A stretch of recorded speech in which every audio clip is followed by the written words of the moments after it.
वो एजेंसी पहुंचा तो सुबह के वक्त भी खासी गहमा गहमी महसूस हुई। वो दूसरी किसी भी जानिब तवज्जो दिए बगैर अंडरग्राउंड फ्लोर पर चला आया था। अपने कैबिन की जानिब बढ़ते हुए उसने टीममेट्स को सलाम किया और फिर कुर्सी खींचकर बैठ गया। अभी वो बैठा ही था कि शीशे के पार बनी राहदारी से एक गार्ड ने अंदर झांका। ये टीम सी का बॉडीगार्ड जमाल था, जो हाल ही में अपॉइंट होकर आया था। यासिर आलम, आपको चीफ हनीफा अपने ऑफिस में तलब कर रहे हैं। उसने सुनकर इस बात में सर हिलाया और फिर उठकर हनीफा के ऑफिस की जानिब बढ़ गया। अंदर वो तेवरी चढ़ाए मशकूक नज़रों से उसे चंद लम्हात के लिए देखते रहे। क्या मैंने कुछ ऐसा देख लिया है जो मुझे नहीं देखना चाहिए था? उसे उनकी खामोशी से कुफ़्फ़त हुई तो कह पूछ लिया। हनीफा अच्छा वाले अंदाज में कुर्सी पर पीछे हो बैठे, फिर कमरे के दाएं जानिब बने दराज की तरफ इशारा किया। वहाँ से कुछ गायब है मिस्टर आलम। यासिर हिला तक नहीं, आंखें भी नहीं झपकी। वो उसे उसके डिठाई पर दाद दिए बगैर नहीं रह सके थे। क्या गायब है? स्याह हाई हील्स। ओह, अफसोस हुआ। आपको इतना हसास सामान यूं खुलेआम नहीं रखना चाहिए था। हाथ बांधकर सीधे चेहरे के साथ कहा था उसने। मैं तुम्हें इस स्टेटमेंट पर इस ऑफिस से बेदखल भी कर सकता हूँ। वो भी उतने ही संजीदा थे। एक तो सलीना की वजह से सब जाने क्यों उसे बेदखल करने पर तुले हुए थे। पहले दादा, अब चीफ। दादा तो चीफ से भी 2 हाथ आगे थे। वो तो जायदाद से ही आग कर रहे थे उसे। मुझे नहीं पता था कि तुम अपनी मामा की बर्थडे पर दिए जाने वाली हील्स मेरे दराज में रखकर भूल गए थे। और उनके यकदम पकड़ लेने पर वो पहली दफ़ा बुरी तरह चौंका था। मामा की हील्स?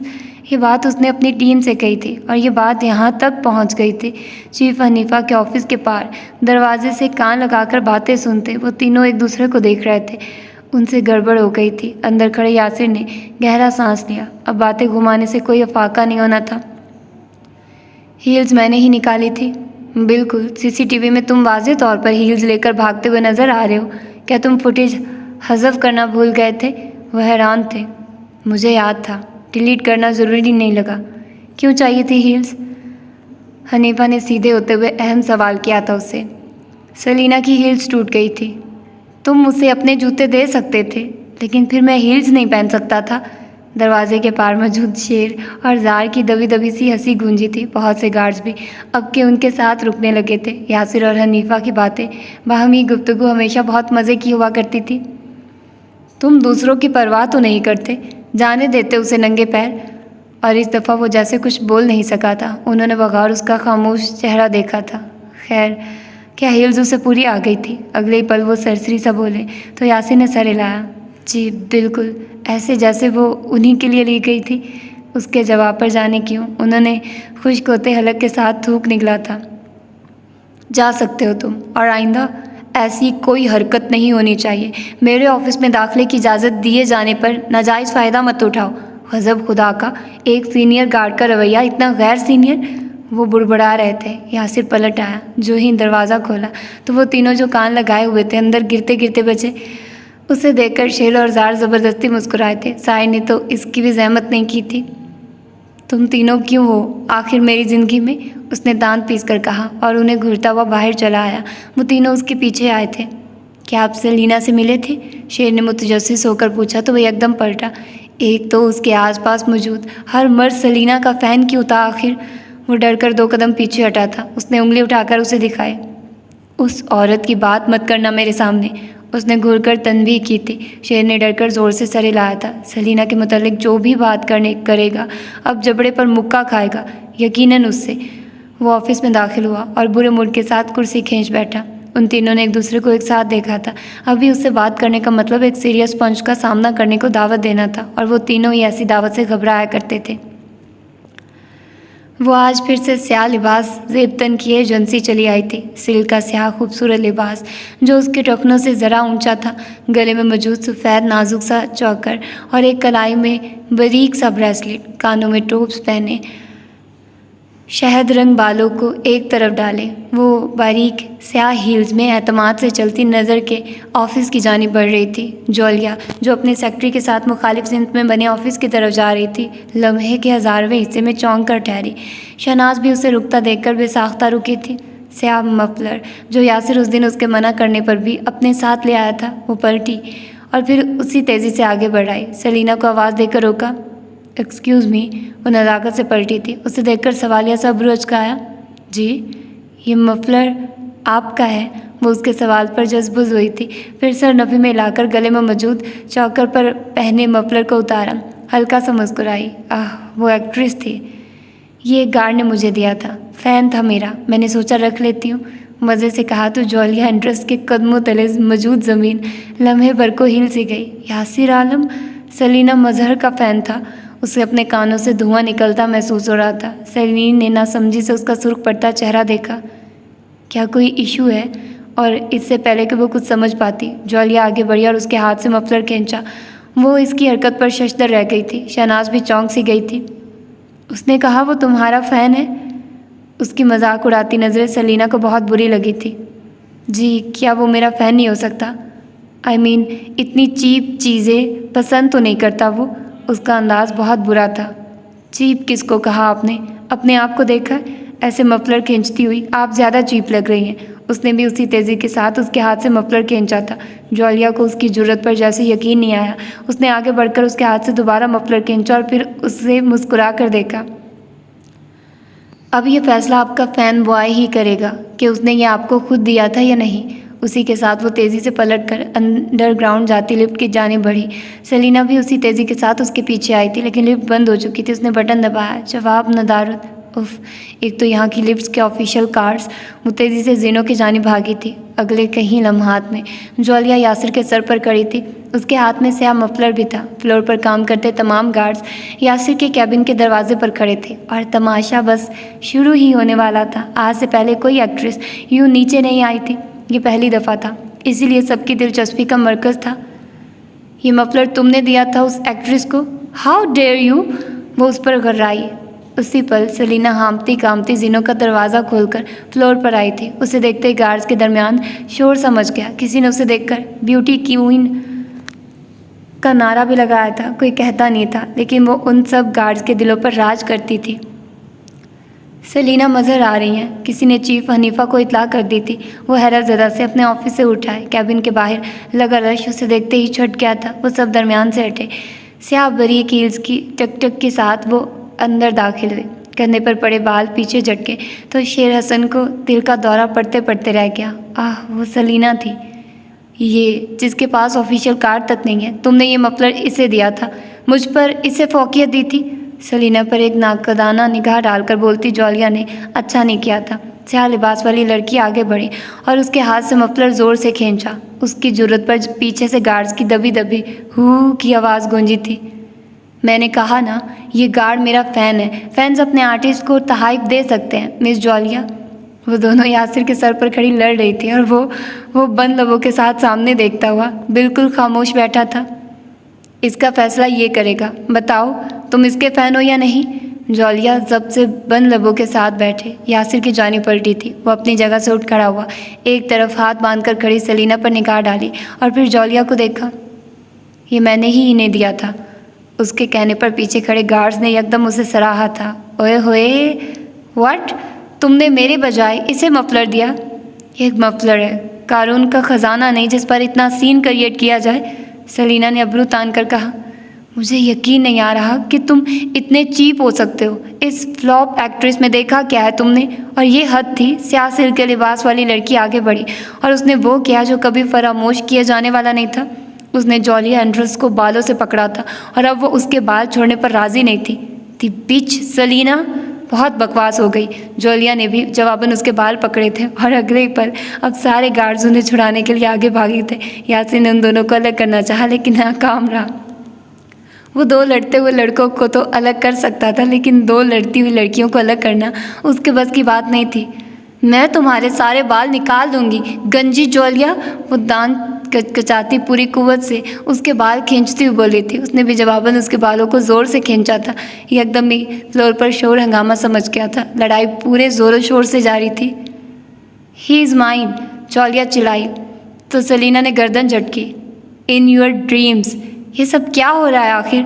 और ये हद थी। चीफ की आवाज़ पर सब कुछ पल भर के लिए साकित हो गया था। गार्ड्स दरमियान से हटे, सामने का मंजर वाज़े हुआ। सेलिना ने जॉलिया को बालों से पकड़ा हुआ था और जॉलिया ने भी उसके बालों को मुट्ठी में जकड़ा हुआ था। चीफ हनीफा की आंखें हैरत से खुल सी गई। ये आप दोनों क्या कर रही हैं? चीफ अंकल, लड़ाई पहले इसने शुरू की थी। सेलिना की गसीली आवाज़ उभरी तो गार्ड्स के दबे दबे कह के गूंजे, ओह गॉड, चीफ अंकल। यासिर एक जानिब बेबसी से खड़ा दो लड़कियों को अपने लिए लड़ता हुआ देख रहा था। आज तो चीफ उसे वाक़ितन ऑफिस से बेदखल करने वाले थे। जॉलिया, आप ऊपर जाइए। और उसी पल जॉलिया ने नफरत से उसके बालों को झटका। झटके से बाल छोड़ने पर उसकी कराह बेसाख्ता थी। वो दांत कचकचाकर उसे मारने आगे बढ़ी तो दरमियान में यासिर आ गया। उसकी खौफजदा कर देने वाली आंखें देखकर वो सच में ठहर गई थी। जॉलिया के ऊपर जाते ही गार्ड्स ने एकदम तालियां बजाई। The fighter Selina, beauty queen Selina. वो बिखरे बाल, एक नाक से निकलते खून और एक हील पहने पे इख्तियार खुश हो गई थी। उसकी दूसरी हील लड़ाई में खुलकर उतर गई थी। कुछ लम्हात बाद वो यासिर के कैबिन में उसी की कुर्सी पर बराजमान थी। नाक में एक रुई भी अटका रखी थी और गार्ड्स उसके आगे पीछे घूमते अपनी खिदमात पेश कर रहे थे। वो मुस्कुराकर सबका शुक्रिया अदा कर रही थी। शेर ने उसकी एक हील उठाकर पैरों में रखी तो वो मुस्कुराई, फिर उसका शुक्रिया अदा किया। आप तो लड़ते हुए भी खूबसूरत लग रही थी, उसने मोहब्बत पाश लहजे में कहा तो वह हंसती। चीफ हनीफा उसी पल उनके कैबिन में दाखिल हुए तो सब गार्ड पीछे हो गए। आप सब बाहर जाइए, मुझे सेलिना से कुछ बात करनी है। उनके हुक्म पर सब बाहर की जानिब बढ़ गए थे। वो उन्हें शहद रंग सवालिया आंखों से तक रही थी। उन्होंने कुर्सी खींची और फिर उसके सामने बैठे। आप जीनों से उतर कर क्यों आई थी सेलिना? मुझे कोई ऑफिशियल कार्ड ही नहीं देता, उसने बच्चों की तरह कहा तो हनीफा का दिल लम्हे भर को पिघल सा गया। वो उठे, अपने ऑफिस की जाने बढ़े, फिर वहाँ से एक कार्ड उठाकर वापस आए। उसके सामने हाथ बढ़ाया तो वो कार्ड देकर चौंकी, फिर सीधी हो बैठी। ये किसका है? मेरा। वो हैरान हुई थी। आप अपना कार्ड मुझे क्यों दे रहे हैं? उसने कार्ड लेते हुए पूछा था। आजकल एजेंसी के हालात कुछ ठीक नहीं, जीनों से चढ़ना उतरना सेफ नहीं है। आप ये कार्ड रख लो। उनकी आवाज़ शफीक थी या मिजाज? सेलिना की आंखों में जाने क्यों आंसू से उमड़ आए थे। Thank you so much chief uncle. अब आप लिफ्ट से ऊपर जाएंगी? उन्होंने रुककर याद दहानी करवाई तो उसने सरस बात में लाया, फिर कुछ याद आने पर चौंकी। वो गार्ड भी यही कह रहा था कि सीढ़ियाँ सेफ नहीं है। क्या वाकई कुछ हो रहा है एजेंसी में? बाहर की जानिब बढ़ते चीफ हनीफा ने गहरा सांस लिया, फिर उसकी जानिब पलटे। हम आपकी हिफाजत के लिए, आप परेशान ना हो। और फिर आगे बढ़ गए। वो गोल्डन कार्ड को हर जावियों से ऊंचा नीचा करके देख रही थी। सेलिना मजहर बहुत खुश थी। उसी पल ऑफिस में यासिर दाखिल हुआ। वो उसे देखकर सीधी हो बैठी। वो कुछ भी कहे बगैर आगे बढ़ा, एक राइटिंग पैड उठाकर उसके सामने पटखा तो वो खौफजदा हुई, उसे देखने लगी। वो जारहाना से अंदाज में टेबल पर रखा कलम उठाए उसकी जानिब बढ़ा था। ऑटोग्राफ दें? ऐसे कौन ऑटोग्राफ मांगता है? उसने कहा तो यासिर ने उसे खा जाने वाली नज़रों से देखा। उसने जल्दी से पेन उठाकर उसे ऑटोग्राफ दे दिया था। सॉरी, मेरी वजह से आपको ये सब फेस करना पड़ा। मैं अभी कुछ भी नहीं सुनना चाहता, आप जाइए यहाँ से। वो थक कर कहता हुआ पीछे हटा तो वो उठ खड़ी हुई। लड़ाई हो गई थी लेकिन यासिर का मफलर उसी के पास था। हैरत की बात थी कि उसने सेलिना से वो मफलर मांगा भी नहीं था। वो उठकर आगे बढ़ी और फिर दरवाज़ा खोला। लम्हे भर को ठहर कर उसे देखा। Guard ji, thank you so very much. फिर तेज़ी से बाहर निकल गई। पीछे यासिर हैरान सा खड़ा रह गया था। यू आर मोस्ट वेलकम, उसने सर हिलाते हुए ऑफिस की बिखरी हालत देखकर आहिस्ता से कहा था। उतरती सुबह को गुजरे काफ़ी वक्त गुजर चुका था। मेडिकल यूनिवर्सिटी के आला सतून बुलंदी से सर उठाए खड़े थे। मटियाले रंग से सजी दीवारों के पार दो इमारतें मौजूद थी। एक इमारत मेडिकल की दर्सगाह थी और उसी के साथ उसी नाम से अस्पताल की इमारत भी मौजूद थी। बुलंद हिफाजती दीवारों के अंदर कदम रखते ही दूर दूर तक फैले सब्ज़-ए-ज़ार की खुशबू सांस के साथ अंदर उतरती महसूस होती थी। सब्ज़-ए-ज़ार के पार पक्की ईंटों की सुर्ख रविश मौजूद थी। दर्सगाह की बुलंद दीवारों तक इस रविश पर चलकर पहले बरामदे में कदम रखा जाता था। बरामदे के चिकने फर्श पर बहुत से डॉक्टर्स अपने लिबास पर सफ़ेद कोट पहने आ जा रहे थे। अस्पताल के साथ बनी इस दर्सगाह में मेडिकल की पढ़ाई हुआ करती थी। यहाँ पर पढ़ाने वाले उस्ताद अक्सर साथ मौजूद अस्पताल के डॉक्टर थे। वो एक काबिल कदर दर्सगाह थी और यहाँ पर मौजूद असातिज़ा बाहर की बड़ी दर्सगाहों से मेडिकल का इल्म हासिल करके आए हुए थे। कोई भी इस दर्सगाह की इल्मी हैसियत को चैलेंज करने की जसारत नहीं कर सकता था। कुशादा से दाखिली बरामदे के दाएं जाने बहुत से कमरा जमात मौजूद थे। उनमें असातिज़ा कराम मामूल के हिसाब से पढ़ा रहे थे। उसी बरामदे की राहदारी के आखिरी सिरे पर मौजूद एक कमरा जमात में बारूब सी खामोशी छाई हुई थी। ऊपर को जाते जीनों पर लकड़ी की नशिस्तें बनी थी। इन नशिस्तों पर बराजुमान तालिब इल्म महव होकर सामने मौजूद प्रोफेसर को सुन रहे थे। बुलंद दीवार गिर शीशे की खिड़कियों से बाहर का अबर आलूद सा सुरमई मौसम भी अंदर को झांक रहा था। डाइस के पार मौजूद 35 साला प्रोफेसर अपनी ठहरी हुई नरम आवाज़ में कुछ कह रहा था। उसका कद दराज था, आंखें जीरक और अंदाज बहुत नरम सी ठंडक लिए हुए था। बालों को सलीके से एक जानिब जमाए, ड्रेस शर्ट और स्याह पैंट में मलबूस वो इंतहाई वजीह सूरत माहिर नफ्सियात था। पैनिक अटैक्स, पैनिक डिसऑर्डर्स कैसे बनते हैं? उसका सवाल सुन तालिब इल्म मरूब से हुए सुन रहे थे। वो डाइस से हटकर अब हाथ ऊंचा किए व्हाइट बोर्ड पर स्याह मार्कर से कुछ लिख रहा था। उसके हाथ बहुत खूबसूरत थे, उंगलियां लंबी और सफ़ेद थी। पैनिक अटैक एक वक्त तक होता है, एक ड्यूरेशन के बाद अटैक थम जाता है। एंग्जाइटी और जहनी दबाव, जिसे हम आम जबान में डिप्रेशन कहते हैं, ये दो अहम अंसर किसी भी पैनिक अटैक को जन्म देने के लिए काफ़ी हैं। लेकिन फिर बहुत से इंसानों के पैनिक अटैक्स उनके जनरल डिसऑर्डर्स में कैसे बदल जाते हैं? वो बोर्ड पर जनरल एंग्जाइटी डिसऑर्डर लिख कर पलटा था। ये आज का मौजू था। हमें परेशानी क्यों होती है? एंग्जाइटी की बड़ी वजह जानते हैं क्या होती है? डर और गैर यकीनी। उसके जवाब पर खामोश जमात में मज़ीद खामोशी फैली हुई महसूस होने लगी थी। हमारा दिमाग गैर यकीनी से नफ़रत करता है।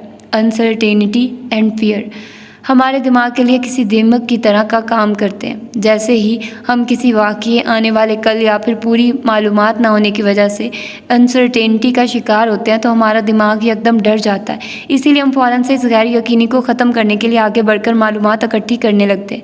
ये मालूमात इकट्ठी करते वक्त दरअसल हम एंग्जाइटी का शिकार हो रहे होते हैं, लेकिन हमें इसका इदराक नहीं होता। कुछ लोग आने वाले कल का सोचकर परेशान हो जाते हैं। क्यों होता है ऐसा कि रात को अक्सर अपने फ्यूचर के बारे में सोचकर आपको सांस लेने में दुश्वारी सी होने लगती है? वो इसीलिए क्योंकि आपके दिमाग को नहीं पता कि आने वाले कल में क्या होने वाला है। ये गैर यकीनी उसे पागल करने लगती है। फिर उसे एंग्जाइटी होती है, इंसान का सीना तंग होने लगता है और दिल बंद होता महसूस होने लगता है। आप उठकर फ़ौरन पढ़ने बैठ जाते हैं। अगर आप पढ़ेंगे नहीं तो मेडिकल क्लियर नहीं कर पाएंगे। ये नहीं करें तो आप डॉक्टर कैसे बन पाएंगे? इस गैर यकीनी को ख़त्म करने के लिए आप बगैर थके पढ़ते रहते हैं। जब आपके दिमाग को महसूस होने लगता है कि आप इस काबिल हैं कि अपना फ्यूचर सिक्योर कर सकें, तब उसकी एंग्जाइटी थमने लगती है, क्योंकि अनसर्टेनिटी काफ़ी हद तक ज़ाहिल हो चुकी होती है। उसके पास हाल की मालूमात आ जाती है। ये पैनिक होना छोड़ देता है, डर यकदम ही ख़त्म हो जाता है। आप पढ़कर बिस्तर पर वापस चले जाते हैं। याद रहे, अटैक थम चुका है अब। लेकिन फिर आपका दिमाग आपको एक ख्याल से डंक मारता है। वो यहाँ पर लम्हे के लिए ठहरा था, साथ में हल्का सा मुस्कुराया भी था। तालिब इल्म मरूब से चेहरा उठाए उसे तक रहे थे। यह आपके कान में सरगोशी करता है कि अगर मुझे ये पैनिक अटैक दोबारा हुआ तो एक और गैर यकीनी। अब आपका दिमाग मुकम्मल मालूमात ना होने की वजह से डर का शिकार हो जाता है। अगर आपको ये पैनिक अटैक्स होते रहे तो आप तो ज़हनी बीमार हो जाएंगे। फिर आपको किसी असाइलम में भेज दिया जाएगा। आपका मुस्तकबिल तबाह हो जाएगा। आप वो इंतहाई ठंडे मिजाज के प्रोफेसर जैसे कैसे बनेंगे? फिर गैर यकीनी प्लस डर मिलकर आपको फिर से पागल करने लगते हैं और यहाँ से पैनिक अटैक्स, पैनिक डिसऑर्डर बनने लगते हैं। लम्हे भर को ठहरकर वो बोर्ड की जानिब मुड़ा, फिर एक स्याह गोल दायरा बनाया। नॉर्मल दिमाग एक नॉर्मल ऑर्डर में काम करता है। आपका फ्यूचर आपको डराता नहीं है। आपके ख्यालात नॉर्मल रफ्तार से आते जाते हैं। एक नॉर्मल, बिल्कुल नॉर्मल साइकिल चल रहा होता है। फिर आपका दिमाग इसका ऑर्डर बदल देता है। अब यहाँ गैर यकीनी और डर मौजूद है। आपका दिमाग चक्कर को उल्टी तरफ चलाने लगता है। जैसे हम कार रिवर्स करते हैं, बिल्कुल वैसे ही मुस्तकबिल का ख्याल गैर यकीनी को जन्म देता है। गैर यकीनी डर को जन्म देती है और फिर ये तीन चीज़ें आपका ऑर्डर बन जाती हैं, जो कि ये नॉर्मल ऑर्डर नहीं है, इसलिए इसे डिसऑर्डर कहा जाता है। आपका दिमाग सीधी तरह सोचने के बजाय टॉक्सिक अंदाज से सोचने लगता है। फिर ये आपका बिहेवियरल पैटर्न बन जाता है। आप हर चीज़ को डर और गैर यकीनी के साथ सोचने के आदी हो जाते हैं। फिर हमारे लिए रोज़मर्रा की एंग्जाइटी एक नॉर्मल रवैया बन जाती है। एक रिसर्च के मुताबिक इस पेंडेमिक की जद में आने के बाद दुनिया में मौजूद 80% लोगों को जनरल एंग्जाइटी डिसऑर्डर हो चुका है और वो इस बात से बेखबर है। एक इंतहाई अब नॉर्मल पैटर्न उनके लिए नॉर्मल बन गया है। हमारा दिमाग एक बहुत अजीब चीज़ है, अजीब और ख़तरनाक। अगर आप इसे कंट्रोल नहीं करेंगे तो ये आपको कंट्रोल करने लगेगा। उसके ठंडे से अंदाज में कहने पर बहुत से तुलबा की रीढ़ की हड्डी सनसनाई थी। मार्कर बंद करके डाइस पर रखते हुए अब वो झुककर सफ़ेद कागजात उठा रहा था। फिर उसे क्लास मॉनिटर की जानिब बढ़ाया। आप सबको एक होम टास्क दिया जा रहा है, अपने अपने एंग्जाइटी के चक्करदार दायरों को बगौर स्टडी करना है। आप पैनिक अटैक के दौरान आने वाले पैनिक अटैक्स के बारे में कितना सोचते हैं? अगर आप ऐसा सोचते हैं तो क्या आप ऑलरेडी डिसऑर्डर का शिकार नहीं? ये सबसे ज़्यादा जालिम होम टास्क है प्रोफेसर, घुंघराले बालों वाली लड़की ने मुस्कुराकर कहा तो वो भी जवाबन मुस्कुराया। अपने आप को जानना बहुत जालिम होता है, लेकिन जब तक आप खुद को जानेंगे नहीं तो अपने टॉक्सिक पैटर्न कैसे बदलेंगे? खुद को बदलने के लिए खुद को जानना इंतहाई नागुज़ीर है। उसके जवाब पर लड़की आंखों में ढेरों सताइश लिए सर हिलाने लगी थी। बहुत शुक्रिया प्रोफेसर मोईद हसन, उसने मतानत से मुस्कुराकर सर हिलाया और फिर अपना सफ़ेद कोट हाथ में लिए राहदारी में आ निकला। वो इस काबिल कदर दरसगाह का एक अहम उस्ताद था, एक काबिल माहिर नफ्सियात मोईद हसन। राहदारी में बहुत से तुलबा उसे सताई से तकते सलाम कर रहे थे। वो नरम मुस्कुराहट के साथ सर के खम से उनके जवाबात देता बगैर रुके आगे बढ़ रहा था। उसका कैबिन अस्पताल के साइकेट्रिक वार्ड में मौजूद था। सफ़ेद लंबी उंगलियों वाला माहिर नफ्सियात अब संजीदगी से आगे बढ़ रहा था। वो ऊपर मौजूद फ्लोर पर आई तो युविल सामने ही नज़र आ गया। उसकी हालत देखकर चंद पल वो गुम सा खड़ा रहा था। ये क्या हो रहा है? तुम्हारे बालों को क्या हुआ? वो ऑफिशियल कार्ड उंगलियों में घुमाती आगे बढ़ रही थी। फिर रेस्ट रूम की जाने बढ़कर अपना हुलिया दुरुस्त किया। जब वापस नज़र के ऑफिस में आई तो हालत खासी बेहतर थी। मेकअप को हल्का सा टच देकर उसने बालों में ब्रश चलाया तो सब कुछ अपने मदार पर दुरुस्तगी से आ गया। मेरी जौलिया से लड़ाई हो गई थी, उसने ऐलान किया था। नज़र जो कुर्सी पर पीछे होकर बैठा था गिरते गिरते बचा। वो दोनों आंखें फैलाए उसे तक रहे थे।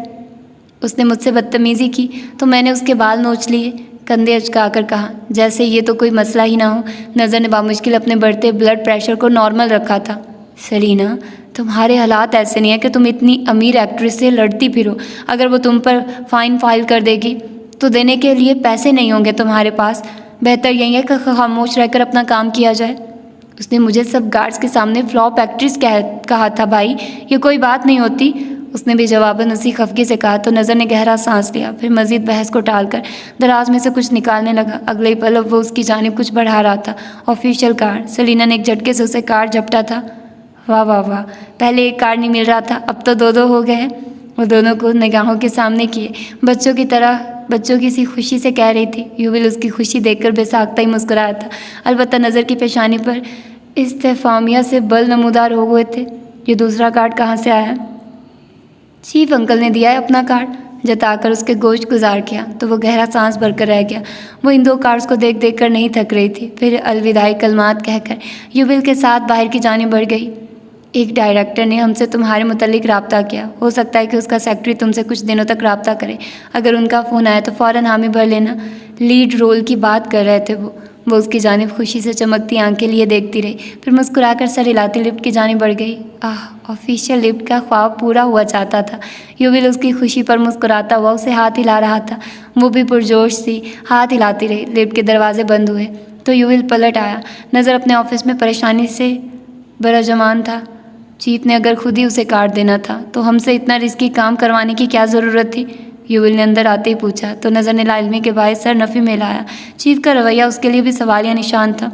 उसी फ्लोर के निचले फ्लोर पर यासिर एक बार फिर हनीफा के सामने हाथ अदब से आगे बांधे खड़ा था। नज़र से सलीना को ऑफिशियल कार्ड देने का मैंने ही कहा था। वो उनकी बात सुनकर हल्का सा हैरान हुआ था। वो यहाँ की ऑफिशियल एक्ट्रेस नहीं है, जिसका मतलब है कि एजेंसी के पास उसे कार्ड देने का कोई जवाज़ नहीं। लेकिन चूंकि उसकी सिक्योरिटी ज़्यादा अहम है तो मैंने नज़र को उसे कार्ड इलीगल तरीके से देने का कहा था। उसकी ज़िम्मेदारी मेरी है, नज़र या युविल की नहीं, उन्होंने मतानत से कहकर यासिर का नज़र के खिलाफ चार्ज्ड फाइन रद्द कर दिया था। वो समझकर सर हिलाता बाहर निकल आया था। सच शुक्र के चीफ ने उससे आज के अजीबोगरीब हादसे के बारे में कोई बात नहीं की थी। वो अपने कैबिन में चला आया था। गार्ड्स अब तक उसके सर पर सवार थे। यहाँ उन्हें एक एक्ट्रेस नहीं देखती थी और यासिर के लिए दो एक्ट्रेस लड़ रही थी। क्या अब तुम सब मेरे सर से हटोगे? उसने बुलंद आवाज़ से सबको झाड़ा तो वो एकदम डर कर पीछे हुए, फिर नज़रें चुराकर अपने अपने कैबिन्स की जानिब बढ़ गए। उसने एक खूनख्वार निगाह दरवाजे पर डाली थी। कुछ पल बाद सीनियर गार्ड उसकी जानिब एक फ़ाइल लिए बढ़े। ये फ़ाइल ज्वालिया के मुतल्लिक थी और उसने ही मांगी थी। वो सर के खम से उनका शुक्रिया अदा कर रहा था। वो पलटते पलटते लम्हे भर को ठहरे, फिर उसकी जानिब झुके। ऐसा क्या किया है तुमने कि एक नहीं दो दो हसीन औरतें लड़ रही थी तुम्हारे लिए? वो सरगोशी में पूछ रहे थे, लेकिन ज़ार और शेर के कानों तक ये सरगोशी पहुंच चुकी थी। उनकी हंसी बेसाख्ता थी। यासिर की घूरी पर फ़ौरन से हंसते हंसते खांसने लगे थे वो दोनों। साहिर जो उसके साथ ही कुर्सी पर बैठा था, ये अकलक थी, उसकी जानिब झुका। मैं भी जानना चाहता हूँ। वो जो बोलता नहीं था अब उससे पूछ रहा था। उसने जब से आंखें बंद करके गहरा सांस लिया था। मेरा ख्याल है मैं ही यहाँ से उठ जाता हूँ। बाहर की जानिब बढ़ते हुए उसने ऑफिस का दरवाज़ा ठां की आवाज़ के साथ बंद किया था। ऐसी की तैसी इन एक्ट्रेस की। चंद दिन कबल शाम की गहरी होती स्याही में मारिया हसन अपने बाप की कंपनी से बाहर निकल रही थी। कार की पिछली नशिस्त पर बैठकर उसने ड्राइवर को चलने का इशारा किया तो वो मुअद्दिब सा सर हिलाता ड्राइव करने लगा। मरकज़ी शाहराह से गुजरने के बाद अब उसकी स्याह चमचमाती कार छोटी तंग गलियों में दाखिल हो रही थी। एक तंगो तारीक गली के आखिरी सिरे पर कार रुक गई थी। उस तंग गली में कार नहीं जा सकती थी, इसीलिए अब उसे खुद चलकर जाना था। गली के आखिर में डेड एंड था। इस दीवार से ज़रा पहले एक पुराना सा कार सर्विस का हॉल मौजूद था। यहाँ पर खस्ता हॉल सी गाड़ियाँ खड़ी थी। ऑयल और कार के खुले पुर्जों की अजीब सी बू थी। उस कबाड़ खाने में वो नाक पर हाथ रखती आगे बढ़ाई थी। एक जानिब अंधेरे में कोई मौजूद था। वो उस जगह को पहचानती थी, लेकिन इस जगह की बू से उसे चक्कर से आने लगते थे। वो कभी इस बू की आदी नहीं हो सकती थी। अंधेरे में कुर्सी पर बड़ा जवान शख्स का चेहरा वाज़ेह नहीं था। ना ही मारिया ने उसका चेहरा देखने की कभी ख्वाहिश की थी। वो सामने रखे एक स्टूल पर पुरतकल्लुफ़ से बैठ गई थी। मिलिटनेट, मैं नहीं जानती तुम कौन हो, कहाँ से हो और कैसे दिखते हो, लेकिन मैं इतना जानती हूँ कि तुम अपने काम में ख़ास से माहिर और मंझे हुए हो। इसीलिए हम डायरेक्ट काम की बात पर आएंगे। आगे से कोई जवाबी रद्द-ए-अमल ना उभरा तो मारिया ने गहरा सांस भरकर कहना शुरू किया। सलीना मजहर, एक नाम लिया था उसने। फिर अपने पर्स से एक तस्वीर निकाल कर आगे बढ़ाई। अंधेरे में मौजूद शख्स ने आगे बढ़कर तस्वीर ले ली थी। इसे तबाह कर दो, तिनका तिनका करके, इतना कि मैं इस पर तरस खाकर इसे अपने बाप की चैरिटी पर रखने के लिए मजबूर हो जाऊं। इसे ऐसे तोड़ना कि वो दोबारा उठ ना पाए। ख़त्म कर दो इसे। मिलिटनेट ने अंधेरे में सर हिलाया था, यूँ गोया उसने हुक्म सुनकर मान लिया हो। मारिया की आंखें जलन के बायस अंधेरे में गुलाबी हो रही थी। लेकिन तुम इसके तिनका तिनका होने पर हर जगह मुझे दावत दोगे? मैं अपनी आंखों से इसे तबाह होता हुआ देखना चाहती हूँ। मैं ये साबित करूँगी कि वो कभी भी वाजिद हसन के काबिल नहीं थी। वाजिद हसन के काबिल सिर्फ एक औरत है, मारिया हसन। सीने पर दस्तक देकर सुलगते हुए लहजे में कहा और फिर उठ खड़ी हुई। अंधेरे में बड़ा जवान शख्स खुद भी अंधेरे का ही हिस्सा मालूम हो रहा था। वो बाहर निकल कर आई तो तेज़ी से हाँप रही थी। अंदर की घुटनों से सांस नहीं लेने दे रही थी। कुछ पल बाद खुद को कंपोज करके उसने अपने कदम कार की जानिब बढ़ाए और फिर गाड़ी उन मकरू तंग गलियों से निकलती चली गई। उन गलियों से ताफुन की अजीब सी बू उठ रही थी, यूँ गोया कच्चा गोश्त पक रहा हो। आज वो नहाकर वॉशरूम से बाहर निकली तो मोबाइल की बजती घंटी पर उस जानिब को मुड़ी। गैर शनासा नंबर देखकर लम्हे भर को रुकी, फिर फैसला करके फ़ोन उठा लिया। उसकी तवक्को के बरक्स वो यूविल के बताए गए डायरेक्टर के सेक्रेटरी का फ़ोन था। उसे बस इतनी जल्दी राब्ते की तवक्को नहीं थी। जी ज़रूर, आप मुझे एड्रेस भेज दें, स्क्रिप्ट लेने मैं खुद आ जाती हूँ। आज बहुत दिनों बाद उसे असल मायनों में ज़िंदगी महसूस हुई थी। फिर फ़ोन रखकर अलमारी की जानिब बढ़ी। रात के 8 बज रहे थे। उसे जल्द ही जल्द तैयार होकर उस जगह पहुंचना था। उसे काम जितनी जल्दी मिलता उतना ही बेहतर था। वह मज़ीद इंतज़ार नहीं कर सकती थी। दूसरी जानिब यासिर गहरी होती रात के अंधेरे में गाँव में मौजूद दादा के सफ़ेद महल के सामने गाड़ी रोक रहा था। फिर छोटी सी बाड़ को पार करता आगे बढ़ाया। सरदार दरवाजे में ही उसका इंतज़ार कर रहे थे। उनके बोलने से कबल ही उसने राइटिंग पैड उनकी जानिब बढ़ा दिया था। आपका ऑटोग्राफ, आहिस्तगी से कहा तो दादा ने उसके हाथ से पैड झपटा, फिर सोफे पर जा बैठे। वो उनकी पुश्त को देख कर रह गया था। इसमें तो उन्हें जैसे दिलचस्पी ही नहीं थी।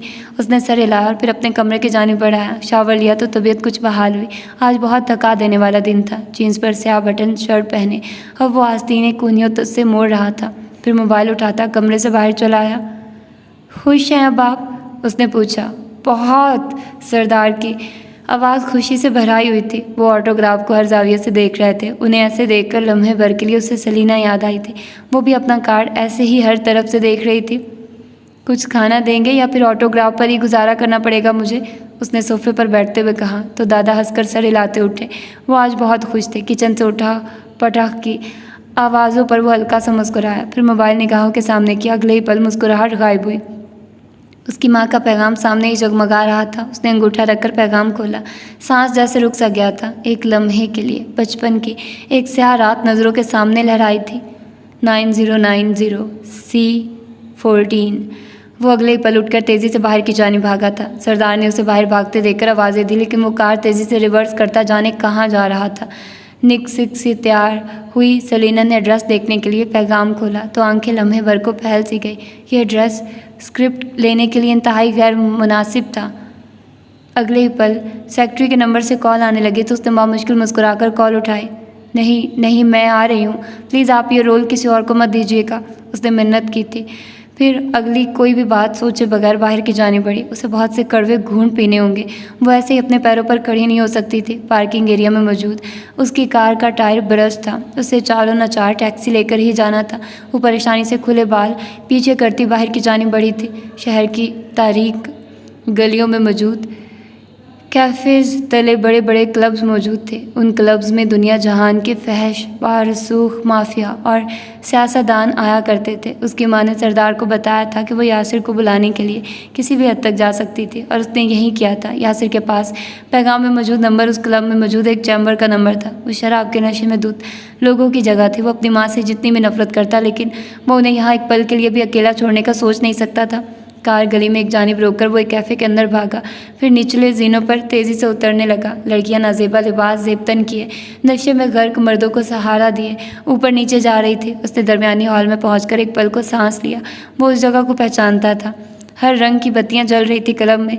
तेज़ बजते म्यूज़िक के बायस कान पड़ी आवाज़ तक सुनाई नहीं देती थी। वो एक राहदारी की जानिब बढ़ाया, फिर औरतों की आवाज़ें देने पर भी तेज़ी से आगे बढ़ा और उस मतलूबा चैम्बर का दरवाज़ा धार से खोला। उसकी माँ एक जानिब कीमती नशीस पर तन्हा बैठी उसका इंतज़ार कर रही थी। उसे देखकर लम्हे भर को फातिहाना सा मुस्कुराई। उसकी आंखें जब से गुलाबी हो रही थी। सलीना उसी पल उसी क्लब के दरमियानी हॉल में जीनों से उतर रही थी। उसे यही एड्रेस बताया गया था। शराब और मुख्तलिफ ड्रग्स की बू से उसे बेसाख्ता ही मतली हुई थी।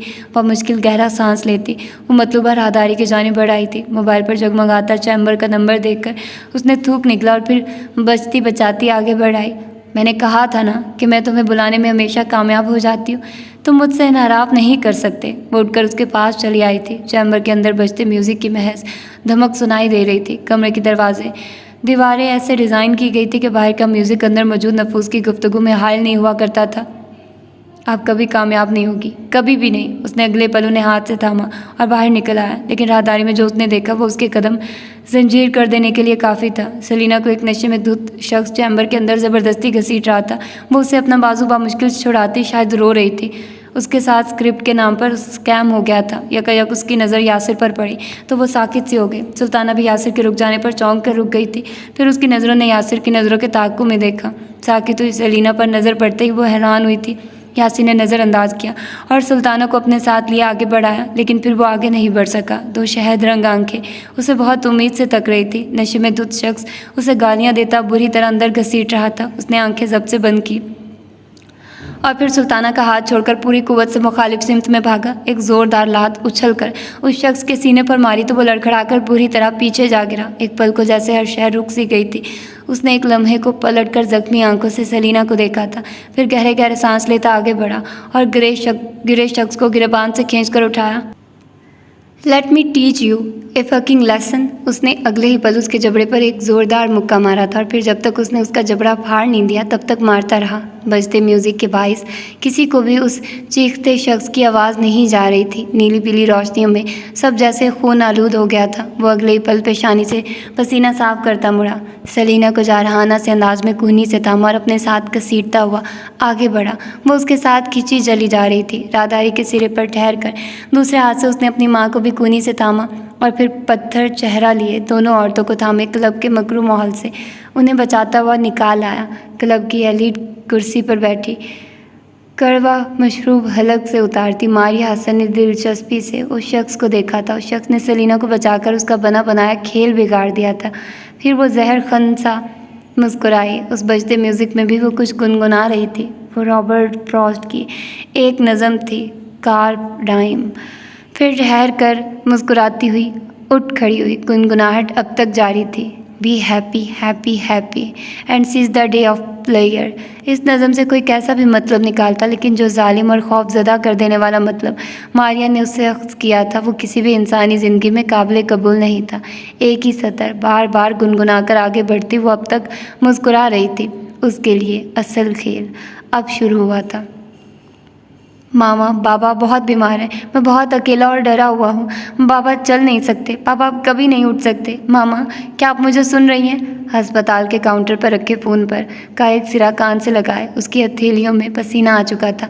11 साला एक बच्चा भीगी आंखें लिए, रुंधी हुई आवाज़ लिए कह रहा था, मामा। उसने एक बार फिर कहा। राब्ता मुनक़ता हो चुका था। वो तकलीफ़ से तंग होता सीना लिए वहीं खड़ा रहा, फ़ोन को सख्ती से थामे गिरते आंसुओं के साथ। उसे याद था कि अस्पताल का वो ठंडा फर्श उसके बरहना कदमों तले किस कदर सर्द महसूस हो रहा था। उसे इस सर्द फर्श की ठंडक आज तक अपनी ज़ात के अंदर खुपती हुई महसूस हो रही थी। उसने आहिस्ता से लंबी तार वाला फ़ोन रख दिया। रिसेप्शन के पार मौजूद लड़की ने बहुत दुख से उस छोटे बच्चे को देखा था। उसे याद था जब वो बाबा के अस्पताल वाले कमरे की जानिब बढ़ रहा था, तब उसकी टांगें कांप रही थी। वो उस अस्पताल के ठंडे वजूद में आहिस्ती से बर्फ़ बनता जा रहा था। उन दिनों की खौफनाक तन्हाई ने यासिर आलम का पीछा कभी नहीं छोड़ा था। दादा और दादी हज की अदायगी के लिए सऊदीया गए हुए थे। उसकी माँ अपनी ब्लॉकबस्टर फिल्म के लिए न्यूयॉर्क के आसमान तले शूटिंग पर मौजूद थी और वह अस्पताल के उस ठंडे कमरे में अपने बाप के लाहिर वजूद के साथ बिल्कुल तन्हा था। उसने हाथ आगे बढ़ाकर बाबा के हाथ को छुआ। वो हाथ ज़िंदगी से खाली था। कमरे के दरवाजे पर मौजूद गोल शीशे से बस यहीं दिखाई देता था कि एक छोटा सा लड़का अपने बाप से कुछ कह रहा था। उसके गर्म आंसू अपने बाप के ठंडे हाथों पर गिर रहे थे। शायद वो उनसे कह रहा था कि वो उन्हें बचा लेगा, वो उन्हें अपनी माँ की तरह कभी तन्हा नहीं करेगा। हाँ, वो यही करेगा। उसने यही किया था। उसने गिरते आंसुओं के साथ अपने बाप को उस रात बहुत सी कहानियाँ सुनाई थी। ऐसी कहानियाँ जिनमें मौत हार जाती है और ज़िंदगी जीत जाती है। कोहर बरसाती उस रात, स्याह रात तले यासिर आलम ने पहली दफ़ा अपनी माँ से नफ़रत महसूस की थी, शदीद नफ़रत। वो उन दोनों को क्लब की जहरीली रोशनियों से बचाकर बाहर ले आया था। सुल्ताना जानबूझकर टैक्सी में आई थी ताकि यासिर उसे अपने साथ कार में वापस ले जा सके। अलबत्ता सेलिना के टैक्सी में आने की वजह उसकी कार की खराबी थी।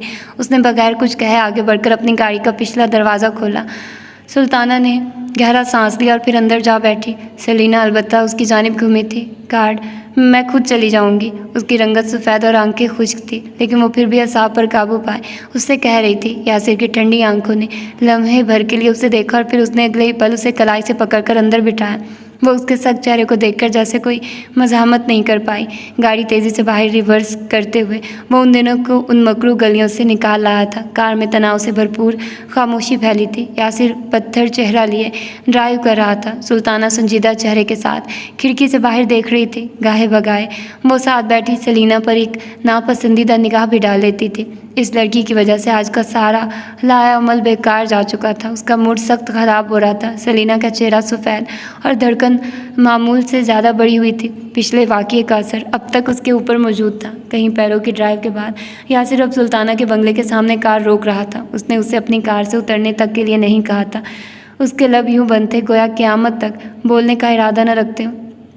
ये सब यही है, मेरी और तुम्हारी मुलाकात। तुम मुझसे फिर मिलने आओगे। अगर नहीं आए तो मैं फिर यही करूँगी। 1000 ऐसे तरीके इस्तेमाल करूँगी जो तुम्हें नागवार गुजरेंगे और तुम मुझे बचाने हमेशा चले आओगे, क्योंकि तुम बेगैरत नहीं हो। यही बात तुम्हें हमेशा मेरी तरफ खींच लाएगी। आज की मुलाकात तो खैर जहर हो ही गई है। एक नागवार निगाह सेलिना पर डालकर वो कार का दरवाज़ा खोलती बाहर निकल गई थी। उसके निकलते ही यासिर ने कार आगे बढ़ा दी थी। अब उसका रुख सेलिना के अपार्टमेंट की जानिब था। एक वक्त था जब वो उसे बीच सड़क पर उतार कर चला गया था, और एक ये वक्त था कि जब वो उसके मना करने पर भी उसे उसके घर तक छोड़ने आया था। अपार्टमेंट आ चुका तो वो अपनी जानिब का दरवाज़ा खोलता बाहर निकला। फिर पिछली नशिस्त का दरवाज़ा खोला तो सेलिना खामोशी से बाहर निकल आई। लम्हे भर के लिए मोहतात निगाहों से यासिर का चेहरा देखा। वहाँ अब सिर्फ गहरी खामोशी छाई हुई थी। अगले पल उसने अपने पर्स से एक सफ़ेद रुमाल निकाला और फिर झिझकते हुए झुककर उसका ज़ख्मी हाथ थामा। अब वो नरमी से सफ़ेद रुमाल उसकी हथेली के गिर्द बांध रही थी। यासिन उसे नहीं रोका, ना ही उसे झिड़का, ना ही अपना हाथ उसकी गिरफ्त से निकालने की कोशिश की। किसने बुलाया था वहाँ पर तुम्हें? संजीदगी से पूछा तो उसका चलता हाथ लम्हे भर को ठहरा। लबों पर ज़बान फेरकर उसने चेहरा उठाते हुए उसे देखा था। युविल ने कहा था कि एक डायरेक्टर ने मेरी लीड रोल के मुतालिक बात की है। उसने कहा था कि अगर उसका सेक्रेटरी मुझसे रब्ता करे तो मैं मना नहीं करूं, लेकिन मेरे साथ स्कैम हो गया। ऐसे स्कैम एक्ट्रेसेस के साथ होते रहते हैं, नथिंग सीरियस। आखिर में खफीफ सा मुस्कुराई तो यासिर उसकी मुस्कुराहट पर हैरान हुए बगैर नहीं रह सका। वो इस सब के बाद कैसे मुस्कुरा सकती थी? वो इस सब के बाद भी इतनी मस्बत क्यों थी? बल्कि इस सब के बाद वो इतनी मस्बत कैसे थी? उसने आहिस्ती से उसका हाथ छोड़ दिया था। आज के लिए बहुत शुक्रिया, इतना कहा साथ से निकल गई। वो आहिस्ती से उसकी जानिब पलटा, बिल्कुल खामोश निगाहों से उसे जाता हुआ देखता रहा। अपार्टमेंट की जलती रोशनियों के बाहर दाखिली दरवाजे पर वो एक पल के लिए ठहरी थी। दरवाजे के साथ एक औरत अपने नौमौलूद बच्चों को सीने से लगाए ठंड से बचाने की कोशिश में बुरी तरह नाकाम हो रही थी। वो आगे बढ़ने के बजाय तेज़ी से उस औरत तक बढ़ आई थी।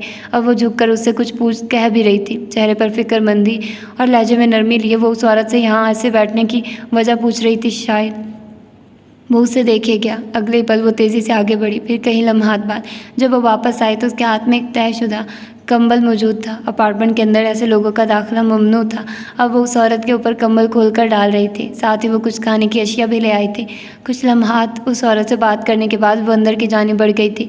यासिर को उसकी चाल में थकन महसूस हुई थी, गहरी और ना ख़त्म होने वाली थकन। वो उसे जाता हुआ देखता रहा, बिल्कुल खामोशी से। सेलिना मजहर के लिए उसका सख्त दिल जाने क्यों लम्हे के 1000वें हिस्से में पिघल सा गया था। अगले ही पल वो कार में बैठा और फिर आगे बढ़ गया। उसका रुख एजेंसी की जानिब था। युविल जो बस काम समेटकर बाहर की जानिब बढ़ने ही लगा था, लम्हे भर को चौंक कर रुक सा गया। ऑफिस के खुले दरवाजे के सामने यासिर खड़ा था और उसका चेहरा इस कदर सख्त था कि लम्हे भर के लिए युविल भी गड़बड़ाया था। आप इस वक्त यहाँ? लेकिन उसका सवाल मुकम्मल नहीं हुआ था। वो तेज़ी से आगे बढ़ा और एक हाथ से उसका गिरेबान जकड़ा, फिर सपाट चेहरा लिए उसी सख्ती के साथ उसे दीवार से लगाया।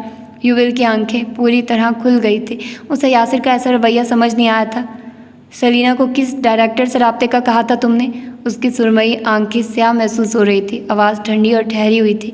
युविल ने नासमझी से उसे देखा। क्या अब उसके प्रोफेशनल काम की तफसीलात भी आपको देनी होगी? उसका सवाल बजा था। जितना पूछा है उतना जवाब दो। जी मैंने ही कहा था उसे, एक डायरेक्टर ने उसके लीड रोल की बात की थी हमसे। अच्छा चांस था, इसीलिए मैंने सेलिन को पहले से ही आगाह कर दिया ताकि मौका ज़ाया ना हो। अब सुकून आ गया आपको? इंतहाई नागवारी से पूछा था उसने। वो स्कैम था, उसने इतना कहा और फिर उसका गिरेबान छोड़ दिया। युविल झूठ नहीं बोल रहा था। शायद वो खुद भी नहीं जानता था कि ये सब एक स्कैम था। वो नासमझी से उसकी जानिब देखने लगा। स्कैम? कैसा स्कैम? उसके सेक्रेटरी से मेरी बात अभी कुछ लम्हात पहले ही हुई है। वो कल सेलिना से ऑफिशियली रब्ता करेंगे। वो उसकी बात सुनकर चौंका था, फिर आंखें छोटी किए उसकी जानिब घूमा। तो फिर वो कौन था जिसने सेलिना को स्क्रिप्ट लेने क्लब बुलाया था?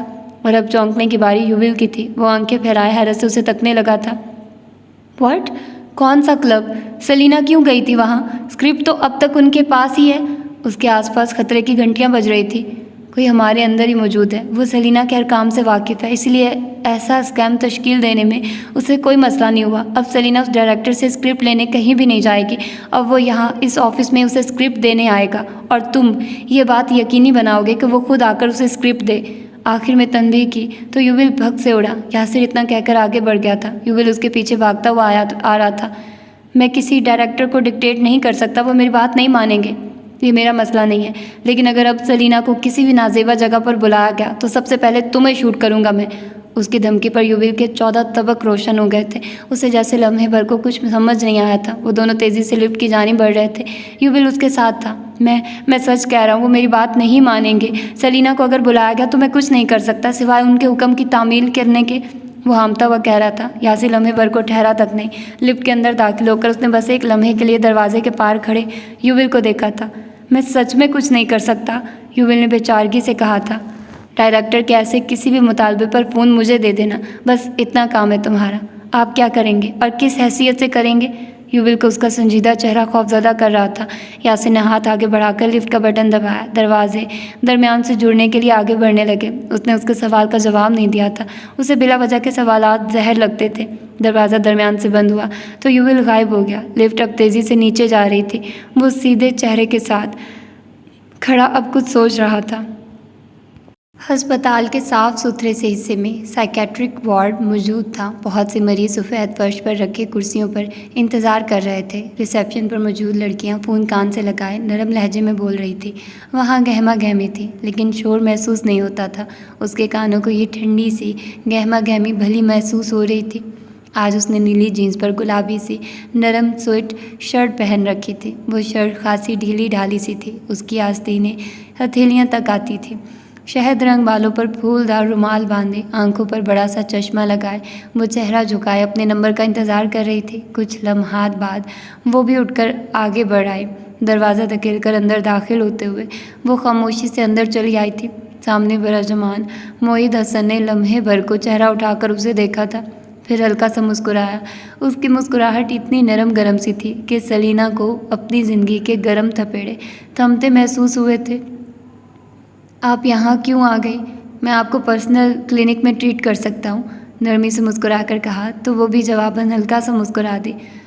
लोग शायद इसीलिए माहिर नफ्सियात से दूर भागते हैं। आप लोग अपने पेशेंट्स को अपना आदी बना लेते हैं, फिर वो इतने बेसब्रे हो जाते हैं कि पर्सनल क्लिनिक की बजाय पब्लिक क्लिनिक में ही ट्रीट होने चले आते हैं, उसने साफ गोई से कहा तो वो लम्हे भर को हल्का सा हंस दिया। उसकी आंखें गहरे भूरे रंग की थी। खिड़की से अंदर को गिरती धूप में मोहित की आंखें चमक रही थी। सलीना ने कभी किसी मर्द को इतना खूबसूरत नहीं देखा था। वो हर दफ़ा उसकी खूबसूरती से मरूब हो जाया करती थी। हम आते छुड़ाने वाले लोग हैं, हमें ही आदत बना लेना एक बहुत बड़ा नुकसान साबित हो सकता है आपके लिए। वो उसके जवाब पर सर हिलाने लगी थी। मोहित ठीक कह रहा था। आपकी ज़हनी हालत कैसी है? पिछले सेशन को काफ़ी अरसा गुजर चुका है। मुझे लगा शायद आप मेडिसिन से रिकवर कर रही हैं, लेकिन आपका अगला अपॉइंटमेंट देखकर मुझे खासी हैरत हुई थी। मेरे ईटिंग डिसऑर्डर्स बढ़ते जा रहे हैं मोहित। मैं जब भी स्ट्रेस या फिर परेशानी का सामना करती हूँ तब मैं अपना खाना या तो बिल्कुल छोड़ देती हूँ या फिर इतना खा लेती हूँ कि मुझे उल्टियाँ हो जाती हैं। मैं म्याना रवि से खाना नहीं खा पा रही। ये चीज़ मुझे पागल कर रही है, उसने कहकर आंखों पर चढ़ा चश्मा उतार लिया था। उसकी शहद रंग आंखें भी धूप की तमाज़त से चमक रही थी। गोरी गुलाबी सी रंगत और भरे भरे से गुलाबी होंठों के ऊपर स्याह मोहित हसन ने बगौर उसका सुता हुआ चेहरा देखा था। आपने अपने पैटर्न पर काफ़ी हद काबू पा लिया था, फिर ऐसी क्या चीज़ ट्रिगर बनी कि आप फिर से वहीं जा खड़ी हुई हैं जहाँ से चली थी? वो नरमी से पूछ रहा था। सफ़ेद लंबी उंगलियां एक दूसरे में फंसाए सलीना को उसके खूबसूरत हाथों ने हमेशा मुतासर किया था। कुछ भी ठीक नहीं हो रहा मोहित। जब कुछ भी ठीक नहीं होता तो मैं अपनी फ्रस्ट्रेशन खाने से निकालने की कोशिश करती हूँ। मेरा वेट भी इसीलिए बहुत ज़्यादा लूज़ हुआ है क्योंकि मैं कई कई दिन खाना नहीं खाती। खाने का नाम से ही मुझे मतली होने लगती है। फिर कुछ दिन ऐसे आते हैं कि मैं खाने को ही अपना सब कुछ समझने लगती हूँ। मैं इतना खाती हूँ कि मेरा मैदा मज़ीद सहार नहीं पाता। फिर मुझे कई दिनों तक उल्टियाँ होती रहती हैं। ये पैटर्न पिछले 3 महीनों से फिर शुरू हो चुका और अब ये मेरे हाथ से निकलता जा रहा है। मुझे कुछ समझ नहीं आ रहा, उसने बहुत थक कर कहा था। टॉक्सिक पैटर्न कभी भी उसके जान नहीं छोड़ा करते थे। आपको पता है ना कि आप इस रवैये को मज़ीद 3 महीनों से ज़्यादा सहार नहीं सकती।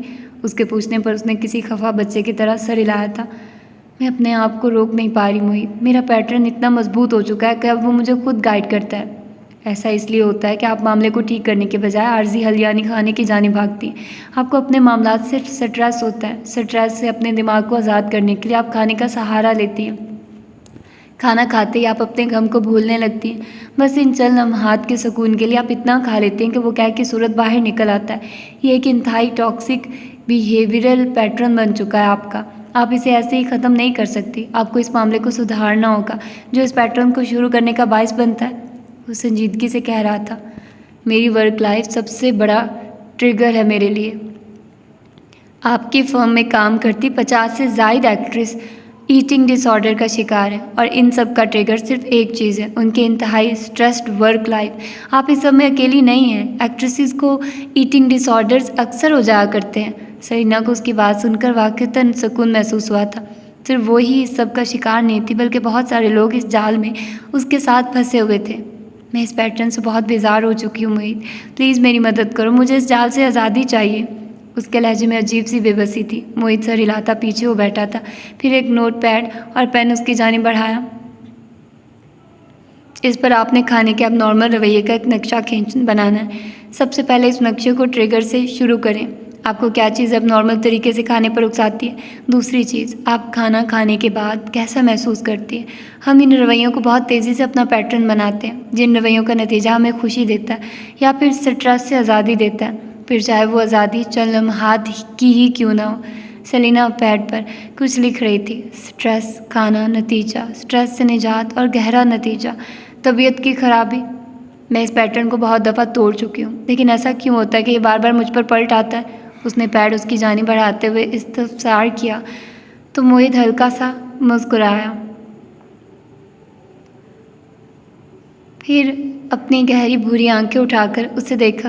क्या कभी बचपन में आपको खाने की किल्लत का सामना रहा है, सेलिना?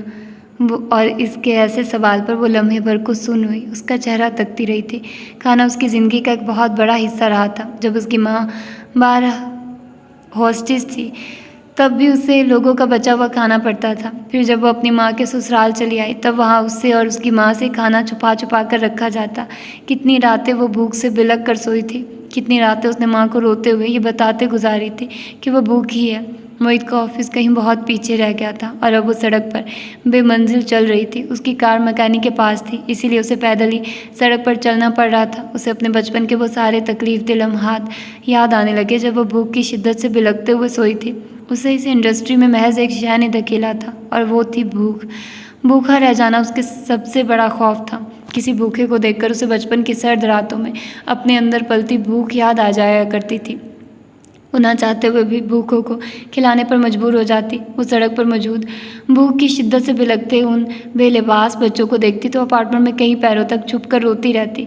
उससे इन बच्चों की महरूमी में अपना आप नजर आया करता था। सड़क बहुत तवील थी, शहद रंग बालों पर बांधा गया फूलदार रुमाल धूप में चमक रहा था। वो इस सड़क पर चलती कहीं बहुत दूर निकल आई थी, दूर, बहुत दूर। एहसन अली से उसकी माँ का निकाह हो चुका था। वो उन दोनों को अपने घर ले आए थे। उसकी माँ ने उसके रुखसारों को अपने दोनों हाथों में लिए यहाँ आने से कबल कुछ कहा था। सेलीन, अब हमारे तकलीफ दे दिन ख़त्म बेटा, अब हम पेट भरकर खा सकेंगे। वो खुश हो गई। 2 वक्त की रोटी, पेट भरकर, इज्जत से, उसे और क्या चाहिए था? लेकिन ऐसा खुश नहीं हुआ। घर आते ही इंतहाई नफरत से उन दोनों की जानिब देखा गया। वो छोटी थी, उसे नफरत के बारे में इतना कुछ ख़ास पता नहीं था, लेकिन उसे इतना पता था कि वो और उसकी माँ इस इज़्ज़तदार घराने में के इंतहाई मकरूह हिस्सा थे। वो इस घराने के लायक नहीं थे। एहसन अली ने उनके लिए मुहाज पर हर जंग लड़ी। वो जब तक जिंदा रहे तब तक दोनों माँ बेटी सुकून से खाना खा सके, लेकिन फिर उनकी अचानक वफ़ात ने उन दोनों को रिस्क से महरूम कर दिया। घर की भाभियाँ खाने के टेबल पर उन्हें अपने साथ बिठाना गवारा नहीं किया करती थी। उसकी माँ सारा दिन काम करके भी उनके लिए काबिल इज़्ज़त साबित ना हो सकी। वो उनके साथ एक टेबल पर बैठकर खाना खाने के बारे में सोच भी नहीं सकती थी। सेलिना दरवाजे की चौखट में खड़ी महरूम निगाहों से खाने को तकती रहती। वो छोटी थी और खासी कमज़ोर भी। उसके शहद रंग बालों की 2 चुटियाँ उसके कंधों पर पड़ी होती थी।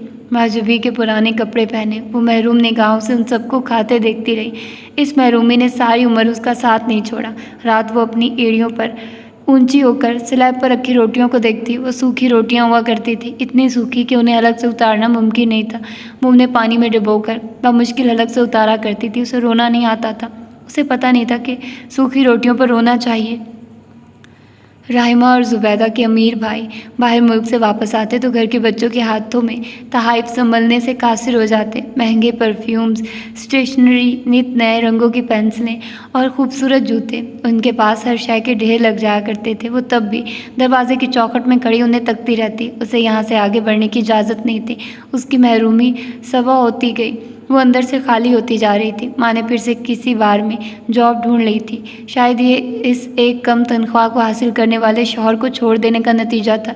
एक ज़िल्लत जो अब तक उनके चेहरों पर मुसल्लत थी। वो भी उमर, महजूबीन और घर के मज़ीद बच्चों की तरह किसी को बाबा कहना चाहती थी।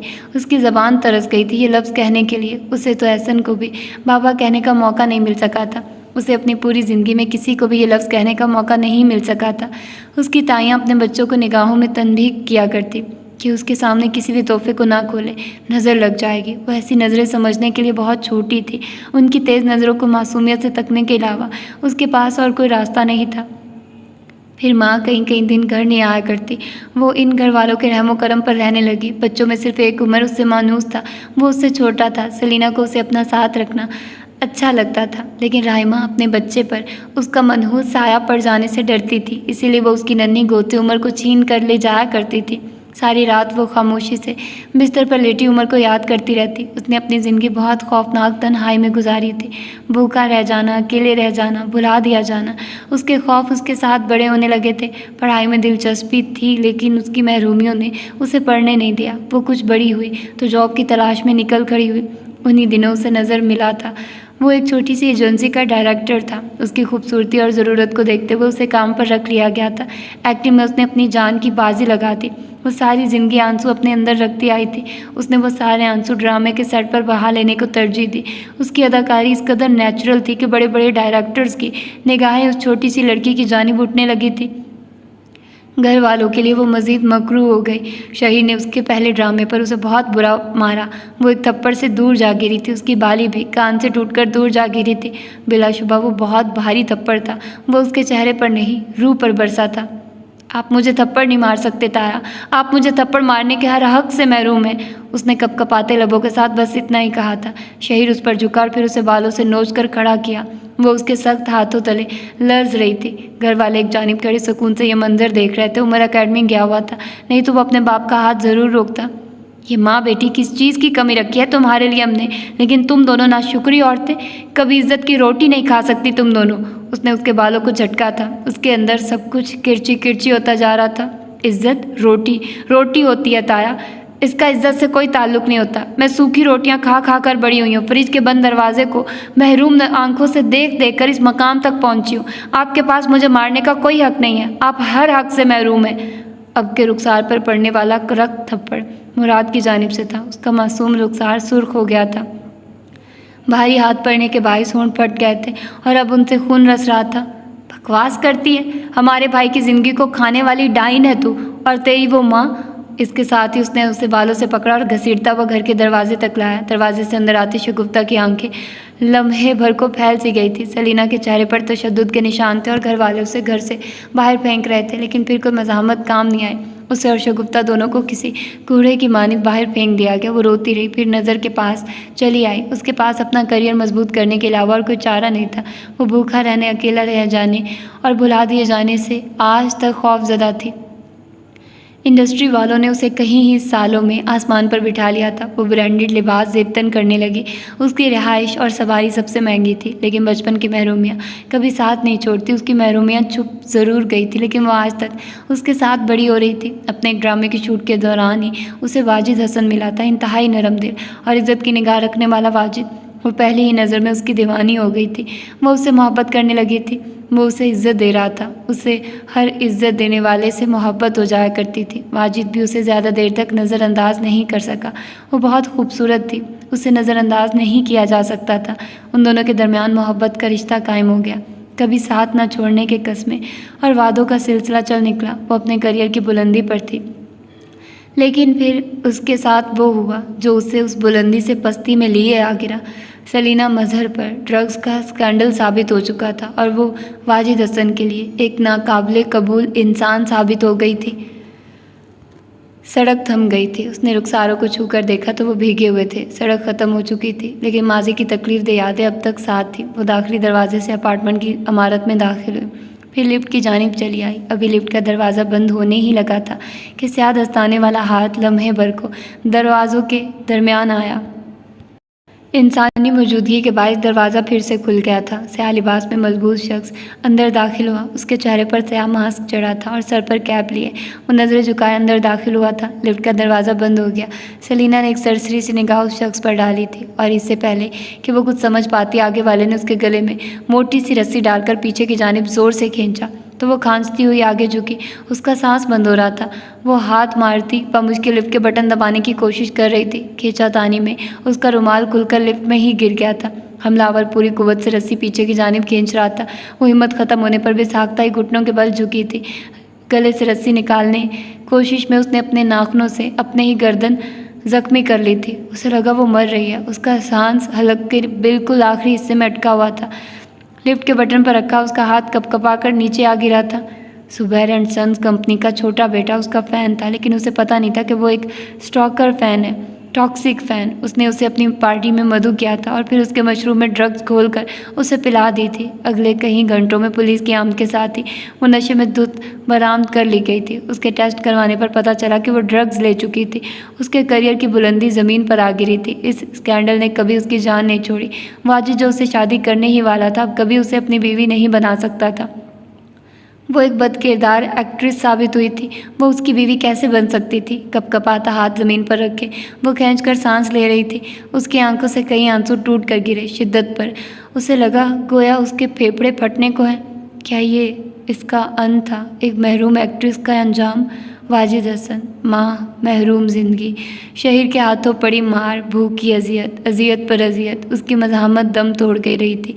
वो मर रही थी, वो मरने वाली थी कि यकायक लिफ्ट के दोनों दरवाजे एक दूसरे से जुदा हुए और किसी ने हमलावर को ज़ोरदार लात मारी तो वो पीछे दीवार से जा लगा। उसे समझ नहीं आया। वो नीम बेहोशी की हालत में थी। आने वाला हमलावर को बुरी तरह मार रहा था, लेकिन हमलावर उसकी गिरफ्त से निकलकर भाग चुका था। उस शख्स के पास फिलहाल उसके पीछे भागने का वक्त नहीं था। सलीना का वजूद हवा से भी ज़्यादा हल्का हो गया था। उसे सांस नहीं आ रहा था। फेफड़े जैसे सांस लेने से इनकारी हो गए थे। उसका मसीहा अब उसे सीधा किए उस पर झुका हुआ था। उसकी अध खुली आंखें उसे तक रही थी। वो शायद उसका रुखसार थपथपा कर कुछ कह रहा था। वो उसे सुन नहीं पा रही थी। सब धुंधला होता जा रहा था और फिर उस शख्स ने उसे अपने हाथों में उठा लिया। अब वो उसे लिए तेज़ी से आगे भाग रहा था। अज़िया जैसे थम रही थी। वो बेहोश हुई, उसके हाथों में झूल रही थी। उसे बस बचाने वाले की आंखें याद थी। वो सुरमई रंग की थी, खूबसूरत और सुरमई। वो आंखें बंद किए दराज थी। वो आंखें खोलना चाहती थी, लेकिन नशावर दवाइयों के ज़ेरे असर उसे पल के जुदा करना दुश्वार मालूम हो रहा था। यकायक उसे अपने रुखसार पर किसी का हाथ महसूस हुआ, ठंडा सा लम्स। वो हाथ अब रुखसार से फिसलकर उसकी ज़ख्मी गर्दन पर आ ठहरा था और फिर उसे किसी की गर्म सांसें अपने कान के बेहद करीब महसूस हुई थी। उसे अपना सांस रुकता हुआ महसूस हो रहा था। क्या वो कोई ख्वाब देख रही थी? Be happy happy happy and seize the day of player. कोई उसके बेहद करीब आहिस्ती से गुनगुनाया था। उसे अपना जिस्म पसीने में शराबूर होता महसूस हुआ और फिर एक झटके से उसकी आंख खुल गई। उसका जिस्म वाक़तन पसीना पसीना हो रहा था। रुखसार पर वो दहकता लम्स अब तक मौजूद था। उसे अपनी गर्दन अनदेखे लम्स तले सुलगती महसूस हो रही थी। वो एक ख्वाब था। हाँ, बस एक खौफनाक ख्वाब। अगली दफ़ा उसने आंखें खोली तो अस्पताल की बेदाग सी ऊंची सफ़ेद छत निगाहों के सामने लहराई। उसे आंखें खोलने में दुश्वारी सी हो रही थी। पलकें किसी अनदेखे बोझ तले दबी मालूम हो रही थी। आहिस्ती से पलकें झपकती, वो हाथों पर जोर देती। उठने ही लगी थी कि किसी की आवाज़ पर चौंक कर रुक सी गई। लेटी रहो, डॉक्टर ने भी उठने से मना किया है। युविल था, पास चला आया, फिर उसे तकियों का सहारा देता ठीक से बिठाने लगा। सलीना को थूक निगलते हुए शदीद तकलीफ़ हो रही थी। गर्दन पर मौजूद जख्मों में जलन हुई तो वो कराही। क्या हुआ? दर्द हो रहा है?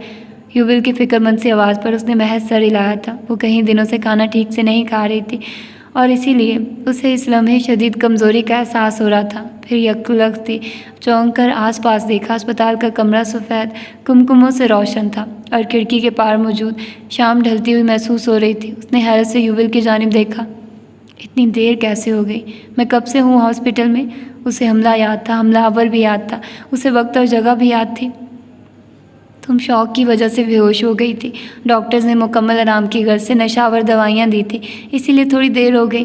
वो अब कुर्सी खींचे उसके बिस्तर के पास ही बैठ गया था। फिर आंखों में ढेरों नरमी लिए उसे देखने लगा।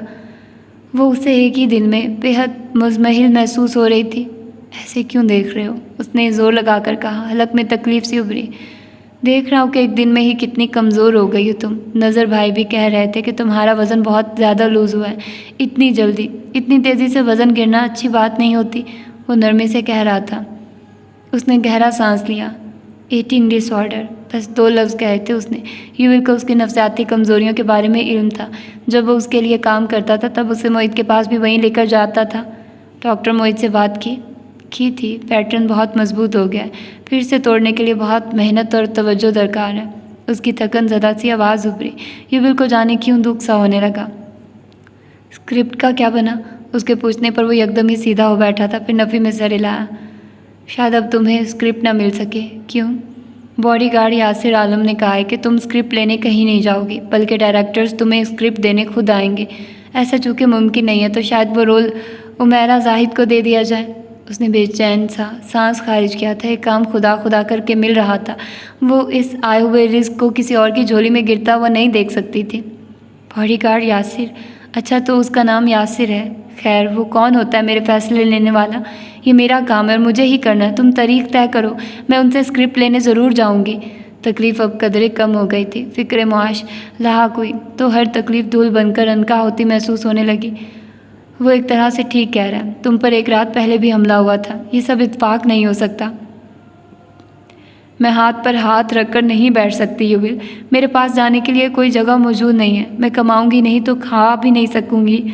मैंने सब कुछ छोड़कर इस ज़िंदगी को अपनाया था। मैं इसे ऐसे नहीं गंवा सकती। वो जज्बाती हुए बगैर साफ लहजे में कह रही थी। कभी कभी युविल को लगता था कि सलीना जितना कोई समझदार नहीं, और कभी कभी उसे उस जितना बेवकूफ़ भी कोई नहीं लगता था। मैं तुम्हें काम छोड़ने का नहीं कह रहा, लेकिन हम थोड़ा इंतज़ार तो कर सकते हैं ना। पिछले 1 साल से मैं इंतज़ार ही कर रही हूँ। मज़ीद इंतज़ार बेकार होगा। वह बिस्तर पर उठ बैठी थी, फिर चौंक कर एकदम रुक सी गई। लिफ्ट से मुझे हॉस्पिटल तुम लेकर आए थे? उसके पूछने पर युविल जो सीधा हो रहा था ठहर गया, फिर धीरे से अपनी में सर हिलाया। यासिर आलम। वो उसके जवाब पर हैरान हुई थी, फिर पैर नीचे उतारते हुए नासमझी से उसकी जानिब देखा। वो वहाँ क्या कर रहा था? लाइल्मी के बायस युविल ने महज कंधे उचकाए थे। तुम्हें हॉस्पिटलाइज करने के बाद मुझे एक कॉल मौसूल हुई कि तुम यहाँ हो। जब मैं आया तो तुम नर्सिस के ज़ेरे निगरानी बेहोश थी। वो मेरे आने से पहले ही चला गया था। लेकिन वो पहली दफ़ा मेरे अपार्टमेंट आया ही क्यों था? वो उलझ रही थी। युविल भी अब उसके साथ ही उठ रहा था। तुम्हारे हॉस्पिटल का बिल भी पे कर दिया गया था। डॉक्टर्स को ख़ास हदायत भी दी गई थी कि मेरे अलावा तुम्हारे कमरे में किसी को भी दाखिल ना होने दें। It's just a bodyguard thing you know. यकायक उसका फ़ोन बजने लगा तो वो उस तरफ को मुतवज्जे हुआ। सलीना अब झुककर अपने सैंडल के स्ट्रिप्स बंद कर रही थी, बालों को दोनों हाथों से जूड़े में गूंथती। वो युविल के चौंके हुए चेहरे को बगौर देख भी रही थी। मैं भी नहीं आ सकता नज़र भाई, सलीना अकेली है, उसने दबी दबी सी आवाज़ में दांत कचकचा कर कहा, लेकिन वो उसे सुन सक चुकी थी। गहरा सांस लेकर वो उठी और उसके सामने जा खड़ी हुई। वो सुर्ख चेहरे के साथ राब्ता मुनक़िता कर रहा था, फिर खफीफ सा सर उठाकर उसे देखा। क्या हुआ? नज़र भाई बुला रहे हैं? हाँ, उसे ना चाहते हुए भी जवाब देना पड़ा। सलीना ने नरमी से मुस्कुराकर उसके कंधे पर हाथ रखा तो वो चौंका। युविल, मेरे अलावा भी तुम्हारी ज़िंदगी में बहुत से मसाइल हैं। खुद को मुझ पर ज़ाया मत करो। चाहो मैं चली जाऊंगी, लेकिन तुम्हारे पास कार भी नहीं है। उसे जैसे सलीना की बात पसंद नहीं आई थी। मैं पैदल जा सकती हूँ, थोड़ा सा तो रास्ता है, जानते हो ना। मैंने बड़े और कठिन रास्ते अबूर किए हैं। जाओ। उमैरा अहमद के काम में कोताही का मतलब जानते हो ना। और अब के वो पूरा सुर्ख हो गया था। आह, सलीना को पता था कि नज़र उसे उमैरा के काम के लिए बुला रहा था। I am really sorry. वो मुस्कुराकर सरनफी में हिलाती जा रही थी। ये तुम्हारा काम है, अब जाओ और मुझे उस डायरेक्टर से स्क्रिप्ट लेने की तारीख मालूम करके बताओ। तुम स्क्रिप्ट लेने नहीं जाओगी। दरवाज़ा खुला और कोई उसकी बात कतियत से काटता हुआ अंदर दाखिल हुआ। युविल और वो ठटक कर दरवाजे की जानिब घूमे थे। वहाँ सुरमई आंखों वाला गार्ड खड़ा था। युविल ने अगले ही पल जल्दी से खुदा हाफिज़ कहा और यासिर के साथ से निकल गया। ये फैसला मैं करूँगी, वो हाथ बांध कर बोली थी। यासिर ने लहजा भर को उसे देखा, फिर आगे बढ़ाया। उसके रूम का बारीक बीनी से जायज़ा लेने लगा। सलीना उसे गर्दन फेरे देख रही थी। क्या युविल के अलावा कोई यहाँ आया था? उसने रुककर पूछा तो सलीना को एकदम वो ख्वाब याद आया। उसने बेसाख्ता ही अपना सुलगता रुखसार छुआ था। वो गुनगुनाता सा लहजा उसे झुरझुरी आई थी। युविल के अलावा कोई नहीं आया। एक ख्वाब की बिना पर वो उसे शक में मुब्तला नहीं करना चाहती थी। वो सर हिलाता उसके करीब चलाया। लम्हे भर को निगाहें उसकी निशानज़दा गर्दन की जानिब फिसली। स्क्रिप्ट लेने तुम नहीं जाओगी? तुम किस हैसियत से मना कर रहे हो मुझे? एक गार्ड होने की हैसियत से? तुम मेरे गार्ड नहीं हो, ना मैंने तुम्हें ये हक दिया है। उसने जवाब नहीं दिया। जवाब देना ज़रूरी ही नहीं समझा। खामोशी से दरवाज़ा धकेलता बाहर की जानिब बढ़ गया। सलीना उसके पीछे आ रही थी। एक कंधे पर पर्स भी टंगा था। कमज़ोरी के बायस उसे लम्हे भर को चक्कर से आया। तुम मेरे काम में मदाखलत नहीं कर सकते। वो खामोशी से आगे चलता रहा। सलीना को उसके साथ कदम मिलाने में दुश्वारी हो रही थी। मुझे कोई शौक़ नहीं है मदाखलत करने का, लेकिन एजेंसी की सिक्योरिटी भी किसी चीज़ का नाम है। तुम पर 2 दफ़ा हमला हो चुका है। मज़ीद मुझे कुछ नहीं कहना। इतने सर्द हो तुम, फिर तुम्हारी आंखें कैसे इतनी नरम हैं? वो ठहर कर एकदम ज़ोर से बोली। तो यासिर के बढ़ते कदम रुक गए। सेलिना गहरे सांस लेती उससे पीछे खड़ी थी। वो आहिस्ता से पलटा। अब्रू लम्हे भर को हैरत से ऊंचे हुए थे। क्या? जब तुमने मुझे बचाया था तब तुम्हारी ये सुरमई आंखें बहुत वार्म लग रही थी, अब इतनी सर्द क्यों लग रही हैं? वो जाने किस बात पर खफा हो रही थी। उसे लगा वो रोने वाली है। सड़क के अतराफ में मौजूद दरख्तों की एक तवील कतार के साथ वो दोनों एक दूसरे से कदर फासले पर खड़े थे। दरख्तों पर लगे सुनहरे कुमकुमे लम्हे भर को जल उठे। तुम बचाने की बात कर रहे हो, सिक्योरिटी की बात कर रहे हो, और इतने सर्द अंदाज में कर रहे हो कि मुझे रोना आ रहा है। हालांकि हर जगह मशहूर है कि मैं नहीं रोती, हालात कितने ही कठिन क्यों ना हो जाए। मैं कभी नहीं रोया करती। उसकी आंखों में बेसाख्ता ही नमी सी टिपटिपाई। सब कुछ लम्हे भर को धुंधला गया था। दरख्तों के कुमकुमे और यासिर का बुलंद सरापा, सब कुछ नमी के बायस धुंधला महसूस हो रहा था। तुम बहुत तेज़ चल रहे हो, मैं तुमसे कदम नहीं मिला पा रही, मुझे चक्कर आ रहे हैं, किसी भी लम्हे बेहोश होकर गिर सकती हूँ मैं। लेकिन तुम इंतहाई उखड़े हुए अंदाज में बातें करते हुए आगे ही आगे जा रहे हो, एक बार भी पीछे मुड़कर नहीं देख रहे। क्या गार्ड्स ऐसे होते हैं? उसका दिल क्या सड़क का ख्याल किए बगैर बुलंद आवाज़ से रोने लग जाए। वो इन गश्ते बदिंदा उसके ज़ख्मी अंदाज को देख रहा था। बहुत से लोग भी सड़क पर रुक रुक कर उन्हें देखने लगे थे। तुम स्क्रिप्ट लेने के लिए जाने नहीं दे रहे, तुम कुछ नहीं जानते कि काम ना होना किस कदर अजियतनाक होता है। तुम्हारी ऐसी सिक्योरिटी का मैं क्या करूं जब मुझे अपने रिस्क की फ़िक्र ही ख़त्म कर रही है। इतने ही जेंटलमैन हो तुम, मुझे तुम खुद क्यों स्क्रिप्ट ला कर नहीं दे देते? सांस बुरी तरह फूल रहा था और वो तेज़ तेज़ कहती जा रही थी। कई महीनों का गुबार था जो उसने यासिर पर निकाल दिया था। सामने खड़े बेतासुर से गार्ड की हलक में गिल्टी उभर कर मासूम हुई। फिर वो आहिस्ती से कदम उठाता उसकी जानिब बढ़ाया, एक फासले पर आकर ठहर भी गया। कुमकुमों में उसका चेहरा वाज़े हुआ था। अब मुझे ये बताओ कि तुम मेरे साथ क्यों चल रहे हो? वो उसके पास आकर खड़ा हुआ तो उसने तेज़ तलफ़्फ़ुज़ के साथ पूछा। यासिर का चेहरा संजीदा ही रहा। तुम लिफ्ट से अपने अपार्टमेंट तक नहीं जा सकती? हाँ, उसे उसका जवाब समझ नहीं आया था। तुम पर आज दोपहर में लिफ्ट के अंदर हमला हुआ था। तुम अकेले लिफ्ट से अपने अपार्टमेंट तक नहीं जा सकोगी। इंसान होने के नाते हम 80% ऐसी जगहों पर जाने से एतराज़ बरतते हैं जहां हमारे साथ कोई नागवार हादसा पेश आया हो। लेकिन तुम इस बारे में नहीं सोच रही क्योंकि तुम्हें मुझे कोसने से फुर्सत नहीं मिल रही। और उसके जहन में एकदम ही झमाका सा हुआ था। वो वाक़तन इस वाक़ये के बाद लिफ्ट से अपार्टमेंट तक नहीं जा सकती थी। लिफ्ट का सोचकर ही उसका दम घुटने लगा था। लेकिन तुम, मैं तुम्हें अकेले सीढ़ियों से भेजने का रिस्क नहीं ले सकता। ये मेरी जॉब है, मजाक नहीं है। उसकी संजीदगी इतनी गहरी थी कि सेलिना लम्हे भर को कुछ बोल नहीं सकी। लेकिन तुम क्यों मेरे पीछे सिर्फ इस ख्याल से आओगे कि मैं लिफ्ट से अपने अपार्टमेंट तक नहीं जा सकती? तुम इतने रहम दिल नहीं लगते। मैं इतना रहम दिल हूँ भी नहीं मोहतरमा, ये मेरी जॉब है। जॉब समझती हैं आप? उसे अब शदीद कोफत हो रही थी। उसे वो पूरी तफसीलात दे नहीं सकता था और वो थी कि अधूरे जवाब पर राज़ी होने के लिए तैयार नहीं थी। क्या तुम वाकई स्टॉकर नहीं हो? वो मशकूक हो चुकी थी। उफ, उसने जब से आंखें बंद करके खोली। हर बात आखिर स्टॉकर पर जाकर क्यों ख़त्म हुआ करती थी? वो उसे जवाब दिए बगैर तेज़ी से आगे बढ़ाया था। नहीं नहीं, तुम स्टॉकर नहीं हो सकते। स्टॉकर्स इतने हैंडसम नहीं हुआ करते। ना वो हील्स लाकर देते, ना ही सड़क पर मफलर देते हैं, ना ही क्लब में बचाने आते हैं, ना ही लिफ्ट से बेहोश एक्ट्रेस को गोद में उठाकर हॉस्पिटल लेकर जाते हैं, ना ही वो बिला वजह की बहस करते हैं। और बदतमीज़ तो बिल्कुल भी नहीं होते। वो उसके साथ तेज़ी से चलती खुद की यकीन दहानी करवा रही थी। वो उसकी किसी बात का जवाब नहीं देना चाहता था। उसका अपार्टमेंट अस्पताल से ज़्यादा दूर नहीं था। शीशे का दाखिली दरवाज़ा धकेलकर वो दोनों एक साथ ही अंदर दाखिल हुए। मैं सीढ़ियों से चली जाऊंगी यासिर, तुम जा सकते हो। वो मज़ीद उसका एहसान नहीं लेना चाहती थी, लेकिन वो तो जैसे उसे सुन ही नहीं रहा था। लिफ्ट का दरवाज़ा खुला तो उसने उसे अब्रू से अंदर बढ़ जाने का इशारा किया। वो चारों नचार अंदर की जानिब बढ़ ही गई। वो भी अगले ही पल अंदर आया था। अंदर पहले से एक लड़का मौजूद था, स्याह जैकेट में मलबूस। यासिर ने खामोशी से उसे अपनी दूसरी जानिब कर लिया। उसे एहसास नहीं हुआ कि वो उसकी आस्तीन को सख्ती से जकड़े हुए थे। पेशानी पर पसीना था और आंखें खौफजदा से अंदाज में बार बार उस जैकेट वाले लड़के की जानिब उठ रही थी। लिफ्ट का रास्ता अबूर करके वो दोनों उसके अपार्टमेंट की जानिब बढ़ आए थे। अंदर दाखिल होकर वो चेहरा फेरे उसकी जानिब मुड़ी। तुम सुबह मेरे अपार्टमेंट क्यों आए थे? कुछ तफसीलात दरकार थी मुझे। कैसी तफसीलात? उसका माथा ठनका। यासिर ने गहरा सांस लेकर सर नफ़े में लाया, क्योंकि वो उसे बताना चाहता था, लेकिन रात के इस पहर वो उसे खौफजदा नहीं कर सकता था। अभी नहीं, फिर बात करेंगे इस बारे में। और आज रात अकेली ना रहो तो बेहतर होगा। किसी घर वाले का ठहरना मुनासिब है। उसके कहने पर उसे याद आया कि माँ तो सहेलियों के साथ कैंपिंग करने गई हुई थी। युवल मसरूफ़ था और सायरा इस शहर में मौजूद नहीं थी। सायरा उसकी बचपन की सहेली थी जो फ़िलहाल काम के सिलसिले में दूसरे शहर में मौजूद थी। यासिर ने उसके खामोश चेहरे को देखा और फिर गहरा सांस लिया। फिर हाथ आगे बढ़ाया तो वो चौंकी। अपना फ़ोन दो। उसने उसे फ़ोन दे दिया। अगले ही लम्हे उसने अपना नंबर महफूज करके फ़ोन उसकी जानी बढ़ा दिया था। मेरा नंबर है तुम्हारे पास, कोई इमरजेंसी हो तो कॉल कर सकती हो तुम।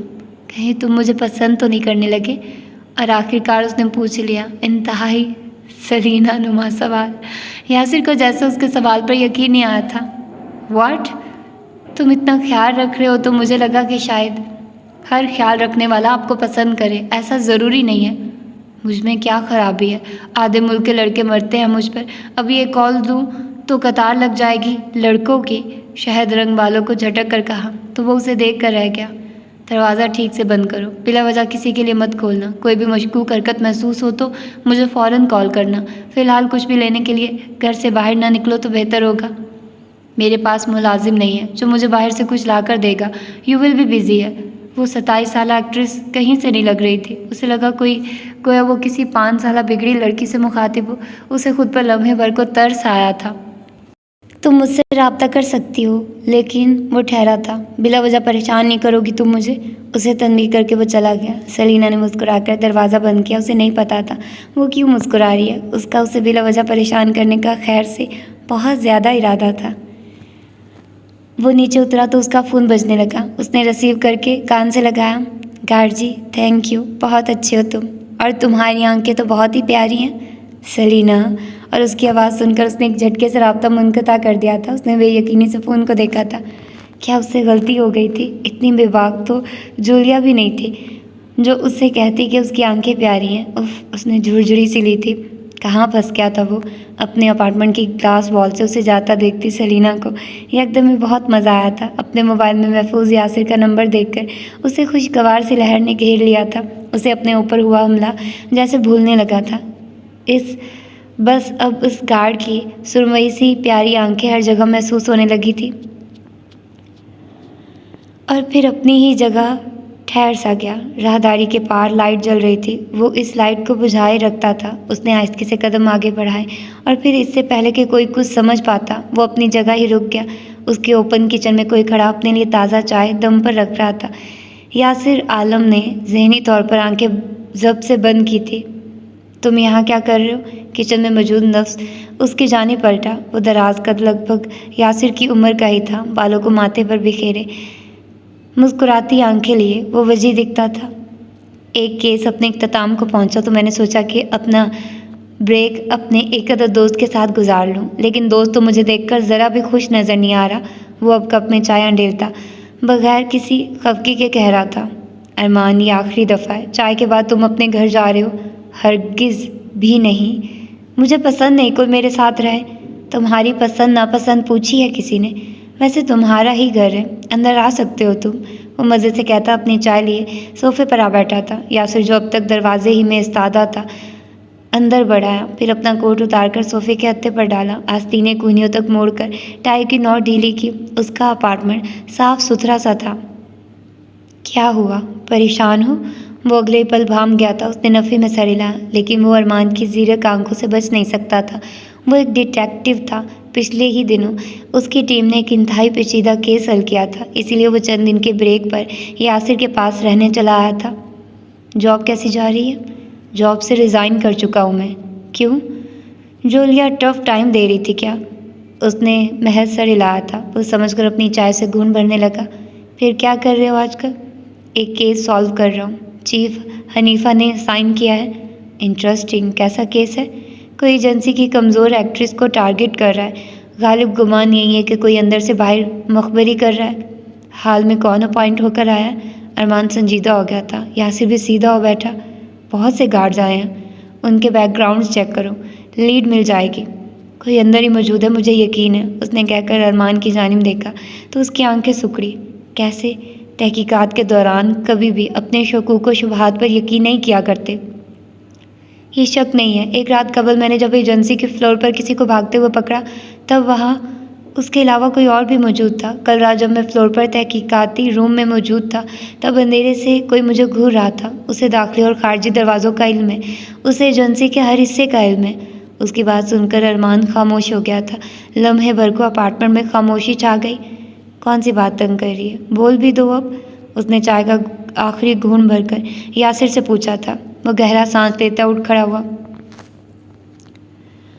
एक वक्त में 2 एक्ट्रेसेस को सिक्योरिटी अलर्ट जारी किए गए। एक एक्ट्रेस बहुत मशहूर और बारसूख है, उस पर हाथ डालना आसान नहीं, जबकि दूसरी एक्ट्रेस पेनीलेस है, वो ही असल टारगेट है। एक ही वक्त में 2 एक्ट्रेसेस को क्यों निशाने पर रखा जा रहा है, वो भी ऐसी एक्ट्रेसेस को जो एक दूसरे से स्टेटस में कहीं ज़्यादा मुख्तलिफ है। वो फ्रिज से पानी की बोतल निकालकर उसे शीशे के ग्लास में अंडेलता कहता जा रहा था। उसे कोई बात बहुत बुरी तरह चुभ रही थी। Miss directions. एक लम्हे के लिए सब कुछ साकित हो गया था। उसका हाथ ठहर गया था। अरमान ने कहकर मज़े से कंधे उचकाए थे। वो तुम्हें मिस डायरेक्ट कर रहे हैं ब्रो। असल टारगेट कमज़ोर एक्ट्रेस ही है। केसेस में आए दिन ऐसा होता रहता है। जब कोई केस भारी नोयत का होता है तो इसके साथ ही बहुत से ऐसे केसेस का मुंह भी खोल दिया जाता है जो कई दिनों से बंद पड़े होते हैं। ये मिस डायरेक्शंस होती हैं, ऐसे झंडे जो आपको सीधे रास्ते से भटकाकर गहरे जंगल की जानिब ले जाए। और यासिर आलम को समझ आ गया था कि उसे क्या बात चुभ रही थी। उसे जौलिया का केस में मौजूद होना चुभ रहा था। वो किसी भी तरह कमज़ोर नहीं थी। उसे बस सलीना की जानिब से मिस डायरेक्ट करने के लिए जौलिया का सहारा लिया गया था। क्या प्लान कर रहे हो? उसे खामोशी से पानी पीता देखकर वो पूछे बिना नहीं रह सका था। उसकी आंखें किसी गैर मरई नुक्ते को घूर रही थी। कुछ नहीं, फ़िलहाल तो मैंने बुनियादी मालूमात ही इकट्ठी नहीं की है। केस सॉल्व करने के लिए मुझे सब्जेक्ट के कॉन्टेक्ट्स का इल्म होना चाहिए। है कौन जिससे अलर्ट जारी किया गया? सेलिना। और उसके जवाब पर अरमान चौंक सा गया था, फिर दिलचस्पी से सीधा हो बैठा। सेलिना मज़हर? यासिर ने महज सर हिलाया था, फिर कमरे की जानिब बढ़ गया। कुछ पल बाद वो आरामदेह लिबास में मलबूस फ्रेश सा बाहर निकल आया था। गीले बाल माथे पर बिखरे थे और उसके हाथ में चंद फाइल्स थी। सेलिना मज़हर पिछले साल से क्राइसिस में है। वो तो जानता हूँ। तुम्हें ये केस पुलिस को दे देना चाहिए। ऐसा नहीं है कि तुम इसे सॉल्व नहीं कर सकते, लेकिन जितने लोग सेलिना के साथ इन्वॉल्व हैं वो सब खासे बारसूख हैं। उनसे 2-2 हाथ करने के नताइज अच्छे साबित नहीं होते। वो मतानत से कह रहा था। पता है, लेकिन ये एजेंसी की साख से ज़्यादा एक पर्सनल फेवर नुमा केस है। उस इंसान के बहुत से एहसानात हैं मुझ पर, इसलिए लिए इनकार नहीं कर सकता। पुलिस को केस देना मुश्किल नहीं है, लेकिन सलीना की ऑलरेडी ख़राब साख के लिए ऐसा करना बिल्कुल भी मुनासिब नहीं होगा। और सलीना के लिए पर्सनल फेवर मांगा किसने? उसे एकदम ही सारा केस बेहद दिलचस्प मालूम होने लगा था। यासिर के वरगर्दानी करते हाथ लम्हे भर को ठहर से गए थे। चीफ हनीफा का फिक्रमंद सा चेहरा उसकी नज़रों के सामने लम्हे भर को लहराया था। उसके बाप ने, और एक लम्हे के लिए अरमान साकित हो गया था। यासिर का खामोश जवाब उसके दिमाग पर ज़ोर से आ लगा था। जहाँ तक मैं जानता हूँ, सलीना मज़हर का बाप मर चुका है और वो अपनी सिंगल मदर के साथ रहती है। जो मरा हो है वो उसका सौतेला बाप था। उसका सगा बाप जिंदा है। उसके हाथ फिर से वरगर्दानी कर रहे थे। अरमान को समझ नहीं आया कि उसकी मालूमात पर उसे कैसे दाद दे। इम्प्रेसिव। अब ये बताओ कि तुम इस केस का हिस्सा बनने पर राज़ी क्यों हुए हो? वो वाक़तन इंस्पेक्शन टीम का काबिल ऑफिसर था। उसके सवालात आम इंसानी सवालात से खासे मुख्तलिफ थे। एहसान का बदला, एहसान के सिवा और क्या है? और उसका जवाब सुनकर वो चुप सा हो गया था। उसके बाप को पता है कि तुम्हें पता है कि वो उसका बाप है? उसके सवाल पर वो पहली दफ़ा मुस्कुराया था। तुम्हारी कमीनी मुस्कुराहट बता रही है कि तुमने अपने मुंह से भाप भी निकालने को हराम कर रखा है। बेचारे चीफ, मुझे लोगों की गलत फहमियों को दूर करने का शौक़ हरगिज़ नहीं है। उनके पास 2 वजूहात होंगी मुझे ना बताने की। अगर ऐसा है तो मैं भी आखिर तक उन्हें यकीन दिलाने के लिए तैयार हूँ कि मुझे कुछ नहीं पता। तुम आखिर बॉडीगार्ड क्यों हो? तुम्हें तो डिटेक्टिव होना चाहिए था। और याद है, हमने एक साथ टेस्ट क्लियर किया था डिटेक्टिव की डेजिग्नेशंस के लिए। फिर तुम बॉडीगार्ड बनने चले गए अपने दोस्त को तन्हा करके। कभी माफ़ नहीं करूँगा तुम्हें इसके लिए। गुड, कभी माफ़ मत करना मुझे, लेकिन कल तुम मुझे यहाँ नज़र ना आओ। मुझे नफ़रत है अगर कोई मेरे साथ आकर रहे। कुछ दिनों के लिए क्या तुम मुझे अपनी बीवी समझ सकते हो? और क्या तुम यहाँ से दफ़ा हो सकते हो? ठहर कर पूछा और फिर अपनी फाइल्स लिए सोफे पर पीछे हो बैठा। अरमान उसके जवाब पर हंसता हुआ उठ खड़ा हुआ था। वैसे सलीना मज़हर मेरी फेवरेट है। मेरे अलावा वो सबकी फेवरेट है। मुझे ज़रा भी हैरत नहीं हुई। उसकी हाँ के जवाब में उसने सुकून से कहा था। पत्थर का दिल होना चाहिए सेलिना को नापसंद करने के लिए। मैं तो हैरान हूँ कि उसके साथ काम करते हुए तुम अपने हवास कैसे बरकरार रखते हो। क्या तुम्हें उसकी खूबसूरती डिस्ट्रैक्ट नहीं करती? मुझे सिर्फ उसकी बेवकूफ़ी डिस्ट्रैक्ट करती है। और उसके जवाब पर कमरे से एक और कहका उभरा था। आंखों पर नज़र का चश्मा लगाए वह मसरूफ़ सा हर एक वर्क उलटता जा रहा था। उसकी आंख फ़ोन की बजती घंटी से खुली थी। कमरे में मौजूद खिड़की से रोशनी छन कर उसके वर्क टेबल पर गिर रही थी। वो कुर्सी पर बैठे बैठे ही सो गया था। सामने कागजात का अंबार लगा था और उसका मोबाइल भी कहीं फाइल के नीचे ही दबा हुआ था। उसने मंदी आंखों से हाथ मारकर मोबाइल बरामद किया और फिर बगैर देखे राब्ता जोड़कर फ़ोन कान से लगा लिया। यासिर आलम, राइट? क्या तुम मुझे डिलाइट चॉकलेट का एक बड़ा पैक लाकर दे सकते हो? देखो मेरी गाड़ी ख़राब है और पैदल घर से निकलना मेरे लिए मुनासिब नहीं, और ये इंतहाई इमरजेंसी कॉल है, इसे मजाक मत समझना। उसने फ़ोन कान से हटाकर नासमझी से देखा। व्हाट द हेल, मैंने भी आपको वार्न किया था कि सिर्फ इमरजेंसी में कॉल करेंगी आप मुझे। चॉकलेट्स? उसे जैसे यकीन नहीं आया था। अगर घर से अकेली निकलूंगी तो तकलीफ़ भी सबसे ज़्यादा तुम्हें ही होगी, जताकर कहा। यासिर का दिल किया अपने बाल नोच ले। कौन सा मनहूस लम्हा था जब उसने इस केस के लिए हामी भरी थी। मैं हरगिज़ भी तुम्हारा नौकर नहीं हूँ। गार्ड्स भी एक तरह के नौकर ही होते हैं। सुबह सुबह वो दादा की तरह क्यों लड़ रही थी आखिर? क्या एक दादा कम नहीं थे? Selina, I am serious, I am damn serious guard ji. उसे लगा वो दूसरी जानिब मुस्कुराई है। उसने फ़ोन कान से हटाया, राब्ता मुनक़ता कर दिया। अगले कई लम्हात में वो चॉकलेट का एक बड़ा पैकेट लिए उसके अपार्टमेंट की जानिब बढ़ रहा था। दरवाज़ा खटखटाने से कबल ही खुल चुका था। उसने हवा में मुअल्लिक अपना हाथ नीचे कर लिया। तुम तो वाकई बहुत अच्छे हो। ये आखिरी दफ़ा था, उसने ठहर ठहर कर तनबीह की थी। सेलिना ने तो जैसे सुना ही नहीं था। उसके हाथ से पैकेट उचका तो वो गहरा सांस भरकर रह गया। ये लो तुम्हारे पैसे। साथ ही हाथ बढ़ाकर उसे 1000 का नोट थमाया, लेकिन वो पैसों की जानिब मुतवज्जे नहीं था। वो सख्त खराब मूड के साथ बगैर कुछ कहे चला गया था। वो मुस्कुराकर दरवाज़ा बंद कर रही थी। अगले दिन एजेंसी में जब वो प्रिंटर के पास खड़ा अपनी ज़रूरी दस्तावेज़ात प्रिंट कर रहा था तो उसका फ़ोन बजा। उसने कान से लगाकर मसरूफ़ सा हेलो कहा था।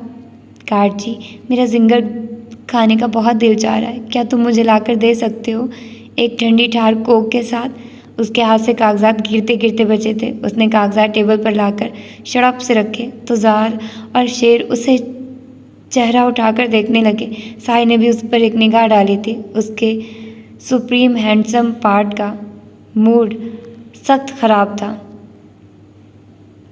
मज़ीद कुछ नहीं हुआ। वो अगले कई लम्हात में KFC से बाहर निकल रहा था। उसके हाथ में बर्गर का डब्बा और साथ कोक भी मौजूद थी। दरवाज़ा बजने से पहले ही खोल दिया गया था, यूँ जैसे वो उसी का इंतज़ार कर रही हो। उसने हाथ आगे बढ़ाकर उससे दोनों चीज़ें थमाई। तुम अंदर आ सकते हो, मैं काटती नहीं हूँ। लेकिन वो कुछ भी कहे बगैर पलट गया था। सेलिना की शरारतें थमने में नहीं आ रही थी।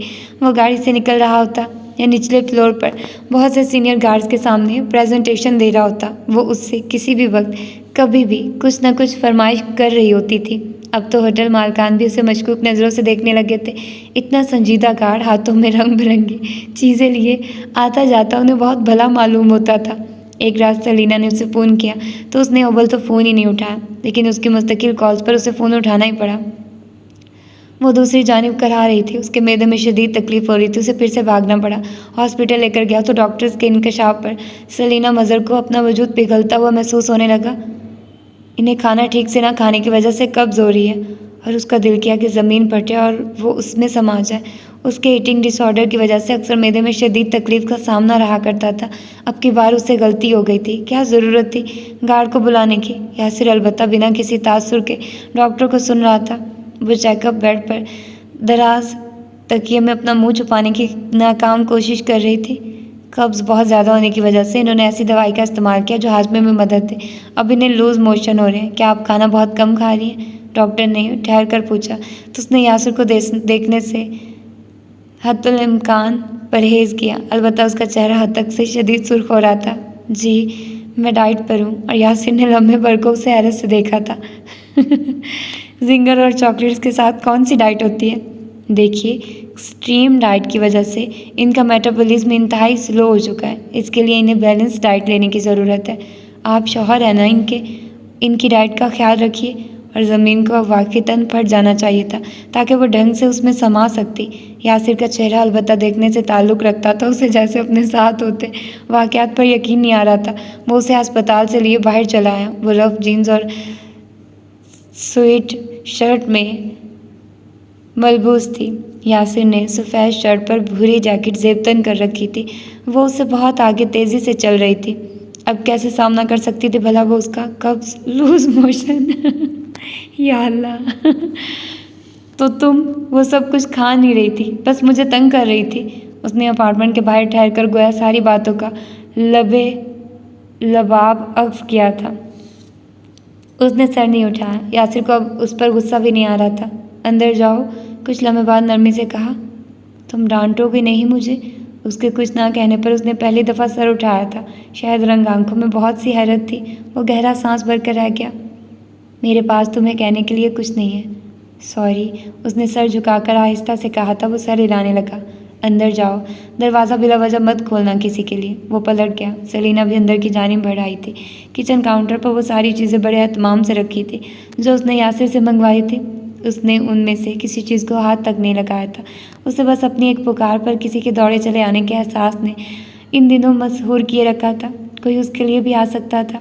एक पुकार पर, अरसा हुआ उसकी एक पुकार पर दौड़े चले आने वाले लोग थम गए थे।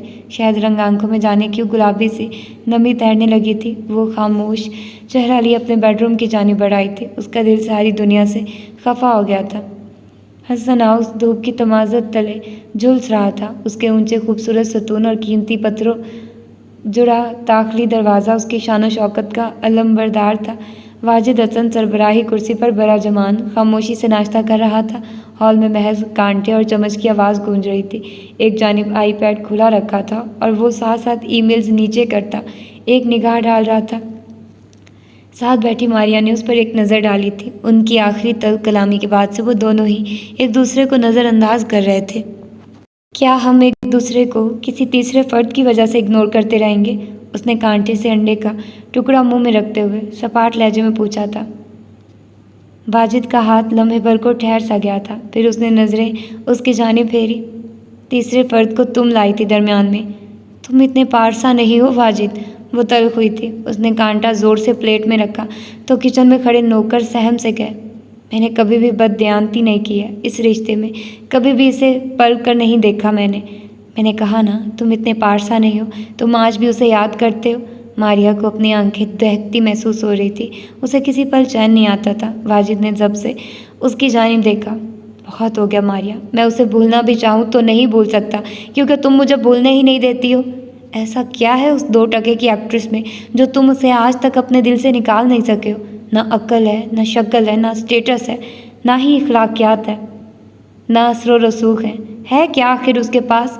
वो अत्थे से उखड़ गई थी। वाजिद ने लम्हे भर को उसे अफसोस से देखा था। ये औरत अपना घर खुद बर्बाद करने पर तुली हुई थी। उसके पास मासूमियत है, बहुत शफाफ दिल है, मुनाफकत से खाली, मोहब्बत से भरा दिल है, बगैर किसी तफरीक के मोहब्बत देने पर राज़ी दिल है उसके पास। और ये तुम्हारे पास नहीं है मारिया। उसने ठहर ठहर कर एक एक लफ्ज़ अलहदगी से कहा था ताकि वो उसे पूरी तरह सुन ले। और मारिया हसन ने उसे सुन लिया था। उसे अपनी कनपटियाँ जलती महसूस हो रही थी। उसके चेहरे पर बहुत खौफनाक तासुरात उभर आए थे। तुम चाहो भी तो वैसी नहीं बन सकती। दुनिया की कोई भी लड़की चाहे तो मेरे लिए सलीना मज़हर नहीं बन सकती। मैं चाहूँ भी तो उसकी वो मासूम आदतें नहीं भुला सकता।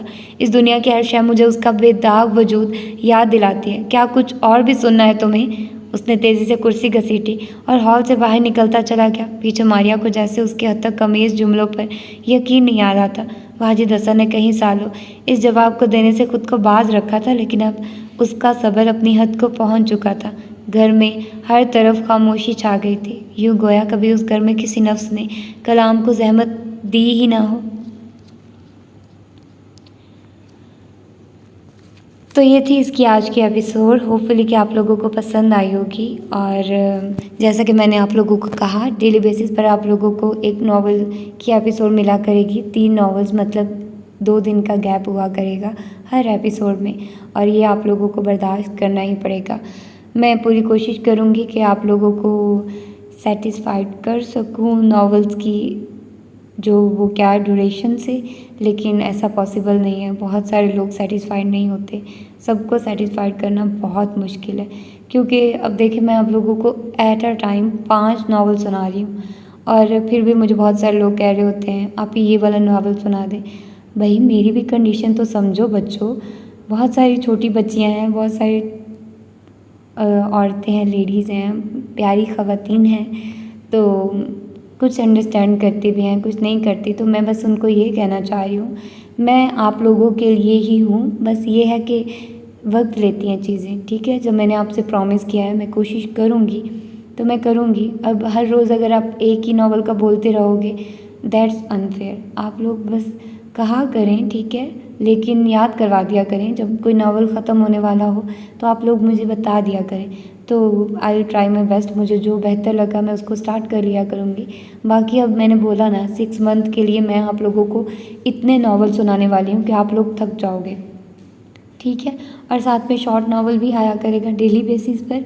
तो आप लोगों ने अपना फीडबैक देना और बताना है कि आप लोगों को आजकल के जितने भी नावल्स हैं कैसे लग रहे हैं, क्योंकि मुझे पांचों के पांचों ही बड़े ज़बरदस्त लग रहे हैं। बहुत मज़ा आ रहा है मुझे पढ़ते हुए, मैं बोर नहीं हो रही।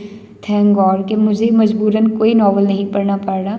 हर नावल में मुझे इंटरेस्ट होता है, हर नावल का मेरा दिल कर रहा होता है कि मैं उसको रीड करूं, उस पर टाइम अपना इन्वेस्ट करूं। और हाँ, अब स्टार्टिंग में मैं आप लोगों को डायरेक्ट एपिसोड दिया करूँगी ताकि आप लोग, जाहिर सी बात है हर एक मेरी बातें नहीं सुनना चाहता। जो मेरी बातें सुनना चाहे वो वीडियो के एंड पर सुन सकता है, और जिसने नहीं सुननी ऑफ कोर्स वो जैसे ही नावल ख़त्म हो वो इस चीज़ को स्किप कर सकता है। और बस ये मुझे लगा कि मुझे इस चीज़ को करना चाहिए। और भी वक्तन फ़वक्तन मैं चेंजेस करती रहूँगी, क्योंकि मुझे बेहतर से बेहतरीन और आप लोगों को ईजीएस्ट वे में नावल्स प्रोवाइड करने हैं, ताकि आप लोगों को आइडिया हो जाए नावल किस तरह का है और किस तरह की उसकी स्टोरी है, ताकि आप लोगों को उसको रीड करना आसान हो जाए, ठीक है।